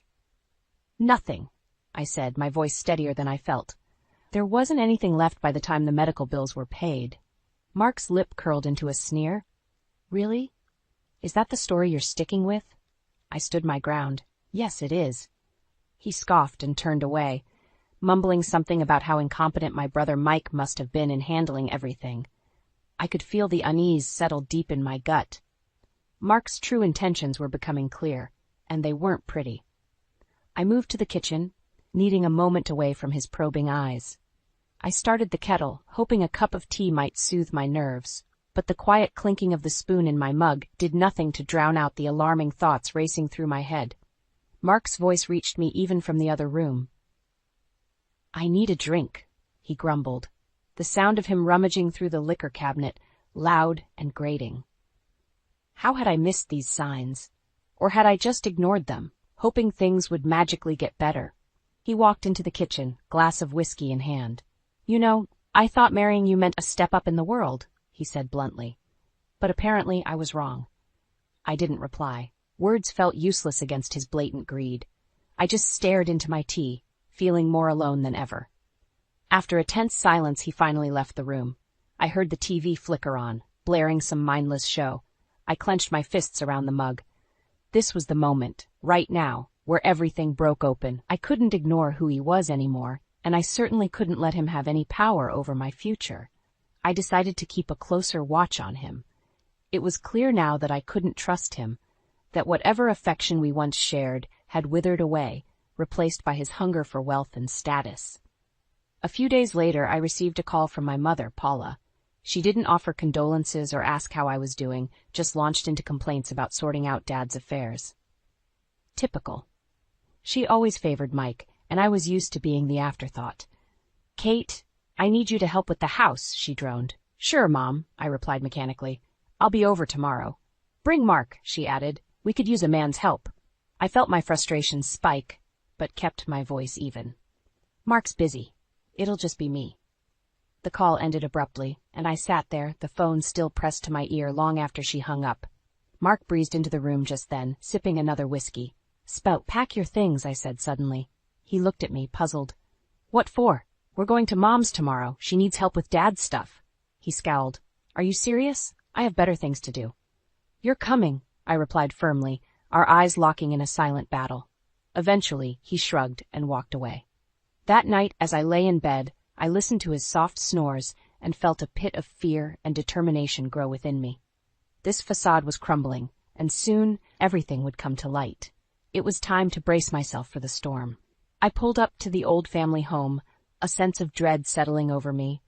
Mark sat in the passenger seat, tapping his fingers impatiently on the dashboard. "Let's get this over with," he muttered as he climbed out of the car. As we walked up the path, memories flooded back. The house looked the same, yet everything felt different. The door swung open, and there was Paula, her face a mix of annoyance and impatience. "It's about time," she snapped. "I've been dealing with everything on my own." I stepped inside, brushing past her coldness. "Mom, this is Mark," I introduced, though she'd met him briefly at the funeral. Paula glanced at him and nodded curtly before turning her back on us. "Mike's in the study, going through paperwork. You two can start in there." I followed her voice to the study, the room an organized mess of papers, file cabinets, and old mementos. Mike barely looked up as we entered. Seeing him again was like running into a brick wall. His smirk was as smug as ever. "Hey, big sis," he scoffed. "Finally showed up to pitch in?" "You might say that," I replied tersely. "Let's just get through this, all right?" Mark hovered by the bookshelf, shifting his weight and looking uncomfortable. Paula's voice echoed from the hallway, giving orders like a drill sergeant. I rolled up my sleeves and dipped into the dreariness of sorting through years of memories and documents. Hours passed, the air thick with unspoken tension and strained small talk. Mark wandered out, leaving me to fend for myself with Paula and Mike. "This is pointless," Mike grumbled, tossing another stack of papers aside. "Dad should have taken better care of this stuff." "Maybe if you'd helped him once in a while." I let the words trail off, biting back more I wanted to say, but Mike just ignored me, pulling out another drawer, searching for something of value. Just then Paula stormed in. "Oh, for heaven's sake," she said, her tone dripping with irritation. "Why are you two still in here? There's more to do in the garage." We moved to the garage, and I got hit by another wave of nostalgia mixed with frustration. Old boxes of Christmas decorations, tools my dad barely used, and a neglected bike Mike rode once before, demanding a new one. Mark had reappeared, leaning against the car and scrolling through his phone. I could sense his growing irritation. He wasn't here to help. He was here to gain. While I rummaged around, Paula fixed me with a hard look. You know, she started, your brother was always the responsible one. Your father and I could depend on him. My grip tightened on an old photo album. Is that so? Yes, she snapped, clearly relishing the criticism. Unlike you, running off when things got tough. I felt my pulse quicken, but I forced myself to breathe deeply. No point in arguing now. I glanced at Mark, who seemed to be barely masking his impatience.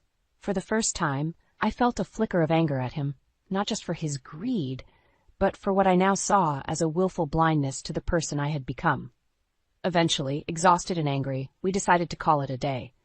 Mike and Paula stayed behind, and Mark and I drove home in silence. When we got there, Mark finally spoke. Your family's something else, you know, he said, almost as if admiring them. Tell me about it, I mumbled, feeling drained. As I shut the door behind us, I already knew this wasn't the end. Things were just beginning to unravel, and I had to be ready for whatever came next. The storm was coming, and this time I wouldn't be caught off guard. I met Mark when I was just getting by at a dull office job. It wasn't much, but it was steady, unlike my up-and-down family life. Mark walked into the office one day, suave and confident. He made me laugh during our coffee breaks, and soon enough we were dating. I thought he was my escape. One evening, I decided to take him to meet my family, hoping for some strange reason they'd approve. We drove to my old neighborhood, my anxiety growing with each mile. When we arrived, the door swung open, and there was my mother. Who's this, then? Paula asked, eyeing Mark up and down like he was another project to criticize. It's Mark, I said, pushing down my nerves. My husband. Paula's eyebrow arched. Oh, finally snagged someone, did you? Mark put his arm around me, trying to lighten the mood. Nice to meet you, Paula. Kate's told me so much about you. She ignored his outstretched hand, focusing instead on who really mattered to her. Come inside, she said curtly, turning toward the living room. Mike lounged on the couch, flipping through TV channels, not even bothering to look up. Sup, he muttered, finally glancing our way. I took a deep breath. Mark, this is Mike, my brother. Hey, Mark offered, but Mike just nodded, turning back to the screen. It hurt seeing how little they'd changed. Paula and Mike centered around their own little world. At dinner, the tension thickened with every passing minute. Paula gushed over Mike's recent promotion, never asking about my life or my job. I could see Mark trying to keep up, looking uncomfortable. So, what do you do, Mark? Mike asked suddenly, not out of interest but as a challenge. I'm an investment consultant, he replied. Mike smirked. Guess that pays the bills, huh? It does, Mark said flatly, his patience wearing thin. The real blow came later when I found my father seated alone in his study. He looked so different, frail and tired, with his breathing labored. It broke my heart. He'd been a distant but kind presence in my chaotic childhood, working tirelessly to provide for us. Hey, Dad, I said softly, his eyes lighting up slightly at the sound of my voice. Kate, you're here, he rasped, a weak smile appearing. We talked quietly, catching up on lost time. He confided in me, telling me how hard it had been to manage things lately, how disappointed he was in how Paula and Mike were handling everything. He looked pained, not just physically but emotionally. I'm sorry, Kate, he whispered. I wish I could have done more for you. I squeezed his hand. It's okay, Dad. You did what you could. Leaving the room, my chest tightened. Mark was in the kitchen, watching the interaction between Paula and Mike, his face unreadable. It's a mess, he whispered as we walked out. Your family, I mean. I know, I whispered back, my voice barely holding together. This visit had reminded me why I left. The toxic dynamic between my mother and brother, their constant need to belittle me, to treat me as an afterthought. Later that night, as we drove home in silence, I made a promise to myself. I would be there for my dad, but I wouldn't be used by anyone again. Not by Paula, not by Mike, and certainly not by Mark. A week after that unsettling visit, I got a call from my mother. Her voice was tense. Your father's getting worse, Kate, she said. We need help. I knew this day would come. I'll come over today, I replied, already dreading the interaction that lay ahead. I drove to the house, my mind weighing heavy with the mix of obligation and resentment. Mark didn't come this time, claiming he had a meeting. Might have been true, but I doubted it. Paula met me at the door, her face stern. He's in his room, she said without a hint of gratitude. And don't touch the things in the living room. Mike's sorting through some important stuff. I nodded and walked towards my father's room. Dad was propped up in bed, looking frailer than ever. His eyes met mine, a weary smile forming. "Kate, good to see you," he said, his voice a whisper. "I'm here to help, Dad," I replied, taking his hand. Over the next few days, I fell into a routine of caring for him, administering his medication, making sure he was comfortable, and speaking softly to ease his pain. Paula and Mike mostly stayed in the background with their true colors showing through their absence. One evening, I overheard a heated conversation in the living room. Paula's voice was shrill. "We need more money, Mike. Your father's hospital bills are eating up everything." "We can't sell the house yet," Mike replied. "People would talk." I paused outside the door, my anger simmering. They were already planning how to cash in, even as Dad lay dying in the next room. I entered the room, making no effort to hide my presence. "Is this really the time to be talking about money?" I snapped. Paula glared at me. "Don't you start. You disappeared for years while we dealt with everything." "Dealt with everything?" I echoed incredulously. "Is that what you call living off Dad while he worked himself into the ground?" Mike stood up, his eyes cold. "You have no idea what it's been like. You left." "And I had every reason to leave," I shot back. Paula folded her arms. "We'll see how long you last this time." That night, I sat by my father, listening to his labored breaths. He opened his eyes and looked at me, sadness mingled with relief. "Kate, I'm so sorry for everything." My chest tightened. "Dad, you don't have to apologize." He shook his head weakly. "I wasn't there for you. Should have protected you from them." I couldn't hold back the tears. "I'm here now." The following morning, I found Paula rifling through his drawer. I stood in the doorway, my voice cold as ice. "What are you doing?" She looked up, startled. "Just organizing his things." "Sure," I said, my tone flat. "Because you've always been so organized, right?" She slammed the drawer shut. "Don't you dare judge me." "I'm not judging, I'm observing," I replied, moving to sit by my father, who had just woken up. The days dragged on with the same routine, the house thick with tension. Mike occasionally showed his face, usually to complain about something or another. I stayed focused, doing what I could for Dad. One evening, Dad's eyes sought mine with a seriousness I hadn't seen in a while. "There's a bank account," he whispered. My heart skipped a beat. "Bank account?" He nodded, struggling for breath. "Not much, but it's yours. Secret. Use it wisely, Kate." Tears welled up in my eyes as I realized the weight of his words. He'd done what he could to ensure I had something, a small act of protection amidst the chaos. I squeezed his hand, promising myself I would make it count. Knowing what I now did, I felt a flicker of hope and determination. My father's efforts wouldn't be in vain. I wouldn't let Paula, Mike, or even Mark control my fate any longer. This was just the beginning, and I was ready for whatever came next. The call came just after midnight.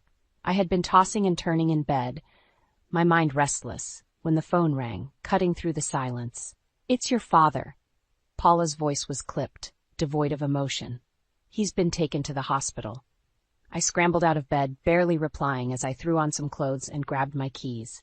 By the time I reached the hospital, my heart was pounding with dread. I found Paula and Mike in the waiting area, looking annoyed rather than distressed. "The doctors are with him," Paula said brusquely. "We've been waiting for hours."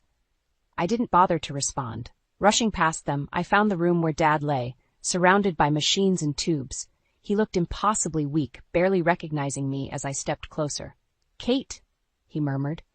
"I'm here, Dad," I whispered, clutching his hand. His grip was feeble but urgent. "Remember, the account. It's for you." "I know," I said, fighting back tears. "I'll take care of it." Moments later, his breathing grew shallow. The monitors beeped frantically and nurses rushed in. I was gently but firmly pushed out of the room. Paula and Mike stood in the hallway, waiting as if they were bored. After what felt like an eternity, a doctor emerged, his face solemn. "I'm sorry," he said.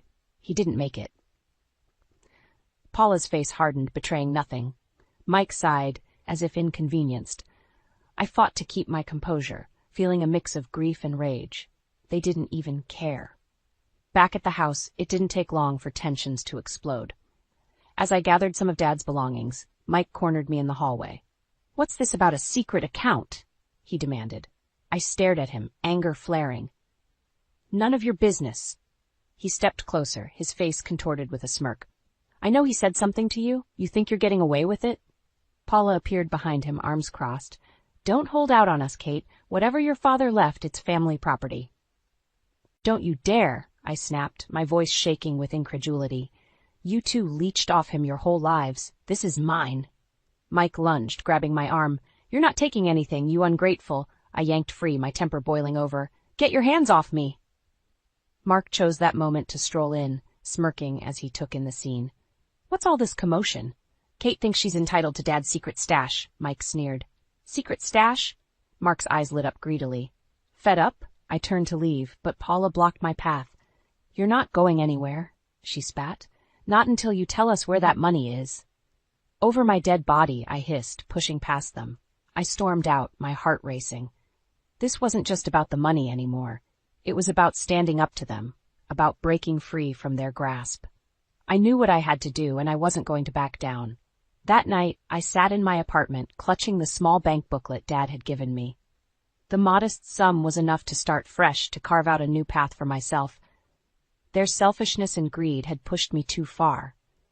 I wasn't the same naive girl they could push around. They were about to learn the hard way that I wasn't someone to mess with. From here on out, I would take control of my life. Their time of exploiting everything and everyone was over. The first steps of my plan were clear. The storm was here, and I was ready to face it head-on. I returned to my apartment, the weight of my father's funeral still hanging heavily over me. I barely had time to process my own grief before Mark cornered me in the kitchen. Kate, he started, his eyes hard with impatience, we need to talk about the inheritance again. I felt a surge of anger. We've been over this. There's nothing significant. His face twisted with frustration. Stop lying. I overheard Mike talking about a secret account. Your dad must have left something worth hiding. I glared at him, feeling my blood boil. And what if he did? It's none of your business. None of my business, he scoffed, stepping closer. I'm your husband. Whatever you have, I have a right to it too. I took a deep breath, trying to stay calm. I didn't marry you so you could pocket my family's money, Mark. His eyes narrowed. You're being ridiculous. Besides, there's something else you should know. I crossed my arms. What now? Mark hesitated for a split second before dropping the bombshell. I've been seeing someone else. The room seemed to spin for a moment. I steadied myself against the counter. What? I said, my voice barely a whisper. Lana, he said matter-of-factly. Mike's girlfriend. We've been seeing each other for months. Suddenly everything fell into place. His aloofness, the constant pressure about the inheritance, it all made sense. He had been planning this all along. You vile? I started, but he cut me off. And that's not all, he continued, reaching into his pocket and pulling out a set of papers. I want a divorce. Sign these. I stared at the divorce papers he placed on the counter, feeling a strange mix of anger and calm. Somehow his betrayal was almost a relief. It was the final confirmation that I needed to break free from him. I grabbed a pen and started signing. He watched me, clearly expecting more of a fight, but I was done. Finished. As I handed the papers back, I felt a sense of liberation. Fine, I said, my voice steady. Good riddance. A moment of silence passed, then Mark's smugness reappeared. Hope you and your so-called inheritance are very happy. Just then, he walked out the door, leaving me alone in the kitchen. I sat down, breathing deeply, taking in the newfound sense of freedom. Mark was out of my life, and I couldn't be happier. The days that followed felt strangely bright despite the chaos. Mark had moved in with Lana, his dreams of wealth tied to her. Meanwhile, I used my father's modest inheritance to start planning for my future. It wasn't a lot, but it was enough to rebuild. A couple of weeks later, the phone rang. It was Mike. We need to talk, he said bluntly. What now? I replied, tired of their antics. Mark, he spat out. He moved in with Lana, thinking her family has money. They don't. I couldn't help but laugh. Just desserts. Good luck dealing with him, I said. Not my problem anymore. You're going to regret this, he hissed before hanging up. I leaned against the wall, feeling a small but satisfying victory. Mark's arrogance had led him right into a trap of his own making. As for me, I had a fresh slate and endless possibilities before me. Let them scheme and plot. I had learned the hard way how to stand up for myself, and nothing they did could take that away from me. I was finally free, ready to live life on my terms. The storm had come and gone, leaving me stronger and more determined than ever. And I wasn't done yet. I had plans, and nothing was going to stop me now. Mark's arrogant assumption that Lana's family had money proved to be his downfall. Within weeks, he was calling incessantly. At first, I ignored him, savoring the peace. One evening, the phone rang once more. I sighed and picked it up. "Hello? Kate, we need to talk." Mark's voice was desperate, a far cry from his usual arrogance. "Why? So you can try to worm your way back into my life?" I replied, my tone icy. "It's not like that," he pleaded. "Lana's family found out about us. They threw me out." I stifled a laugh, though I felt a tiny sense of satisfaction. "Not my problem," I said simply. "Kate, please," he continued, his voice wavering. "I made a mistake. We can fix this." I paused for a moment, savoring the irony. "You mean you finally realized what you had?" "Yes," he admitted, his voice almost a whisper. "I've been an idiot." "Well, I'm glad you admit it," I replied coolly. "But it's too late. You made your bed, Mark. Now lie in it." The silence stretched out between us, heavy and final. "Is that it, then?" he asked, his voice breaking. "That's it," I confirmed and hung up the phone. In the weeks that followed, I heard through the grapevine that Mark had been couch surfing, desperate and out of options. Mike had quickly distanced himself, blaming Mark for everything that went wrong and conveniently forgetting his own role in the mess. For once, I felt in control. I moved forward with my life, securing a small but significant freelance business. The inheritance my father left me became the seed money I needed. I poured my focus and determination into work, savoring the freedom and independence I had long craved. One crisp morning, while I was responding to client emails, the phone rang again. The caller ID showed Mike's number. I considered ignoring it, but curiosity got the better of me. "Hello? You think you're so smart, don't you?" Mike's voice seethed with anger. "Dad's money was supposed to be for all of us." "I earned it, Mike. You and Mom took everything else while Dad was alive," I replied, trying to keep my voice steady. "I hope you're happy," he spat. "We're losing the house." I took a deep breath. His anger was almost palpable, but it no longer had power over me. "Maybe now you'll understand what it's like to work for something." "You'll regret this, Kate. I'll make sure of it," he snarled before hanging up abruptly. I set the phone down, feeling the weight of his threat. But instead of fear, I felt an unusual sense of calm. I had faced worse, and survived. What could Mike possibly do now? As the weeks turned into months, I flourished. My small freelance business grew, and for the first time in years, I felt grounded and secure. Every time I heard about Mike and Paula's growing financial troubles, a part of me felt vindicated. One evening, I sat in my small but cozy apartment, looking out over the city. I had come a long way, and the journey had been anything but easy. Yet, here I was, standing tall and moving forward. The ghosts of my past no longer haunted me. They were simply part of the story I had overcome. The phone rang again, but this time I didn't feel a jolt of anxiety. I picked it up calmly, ready for whatever came next. "Hello? Kate, it's Mom." She started, but I cut her off, my voice steady and firm. "I'm done, Mom. Take care of yourselves." I hung up, feeling a profound sense of closure. The storm had come and gone. I was free, strong, and finally living life on my own terms. The years rolled by quickly after I hung up on my mother. I poured everything into my freelance business, growing it from a side hustle into a thriving enterprise. The modest inheritance from Dad turned out to be more than just financial stability. It was the foundation for a new life. My new apartment, though small, felt like a palace. It was mine, a space free of the shadows of my past. I spent comfortable evenings reading by the window, the city lights dancing in the distance, a stark contrast to the darkness of my earlier years. One afternoon, my phone rang. Seeing an unknown number, I almost let it go to voicemail, but then answered on a whim. "Hello? Kate, this is Miss Johnson from the bank. I wanted to inform you that your mother's assets have been frozen. There's been a foreclosure on the house." I paused, taking in the information. "Thank you for letting me know," I said before hanging up. A few days later, I found myself walking through an old, familiar neighborhood. The house looked the same, but there was a for sale sign on the lawn. I felt an odd mix of nostalgia and triumph. Paula and Mike's reign of exploiting Dad's hard work had come to an end. My phone buzzed again, a text this time. It was from Mike. "You think you've won, don't you? This isn't over." I rolled my eyes. "Grow up, Mike," I muttered, texting back a simple, "Move on with your life." I put the phone away and continued down the street, my steps lighter than they had been in years. Months passed, and my life continued to flourish. One chilly morning, as I was setting up a new project for a client, the doorbell rang. I opened it to find Mike standing there, looking more disheveled than I'd ever seen him.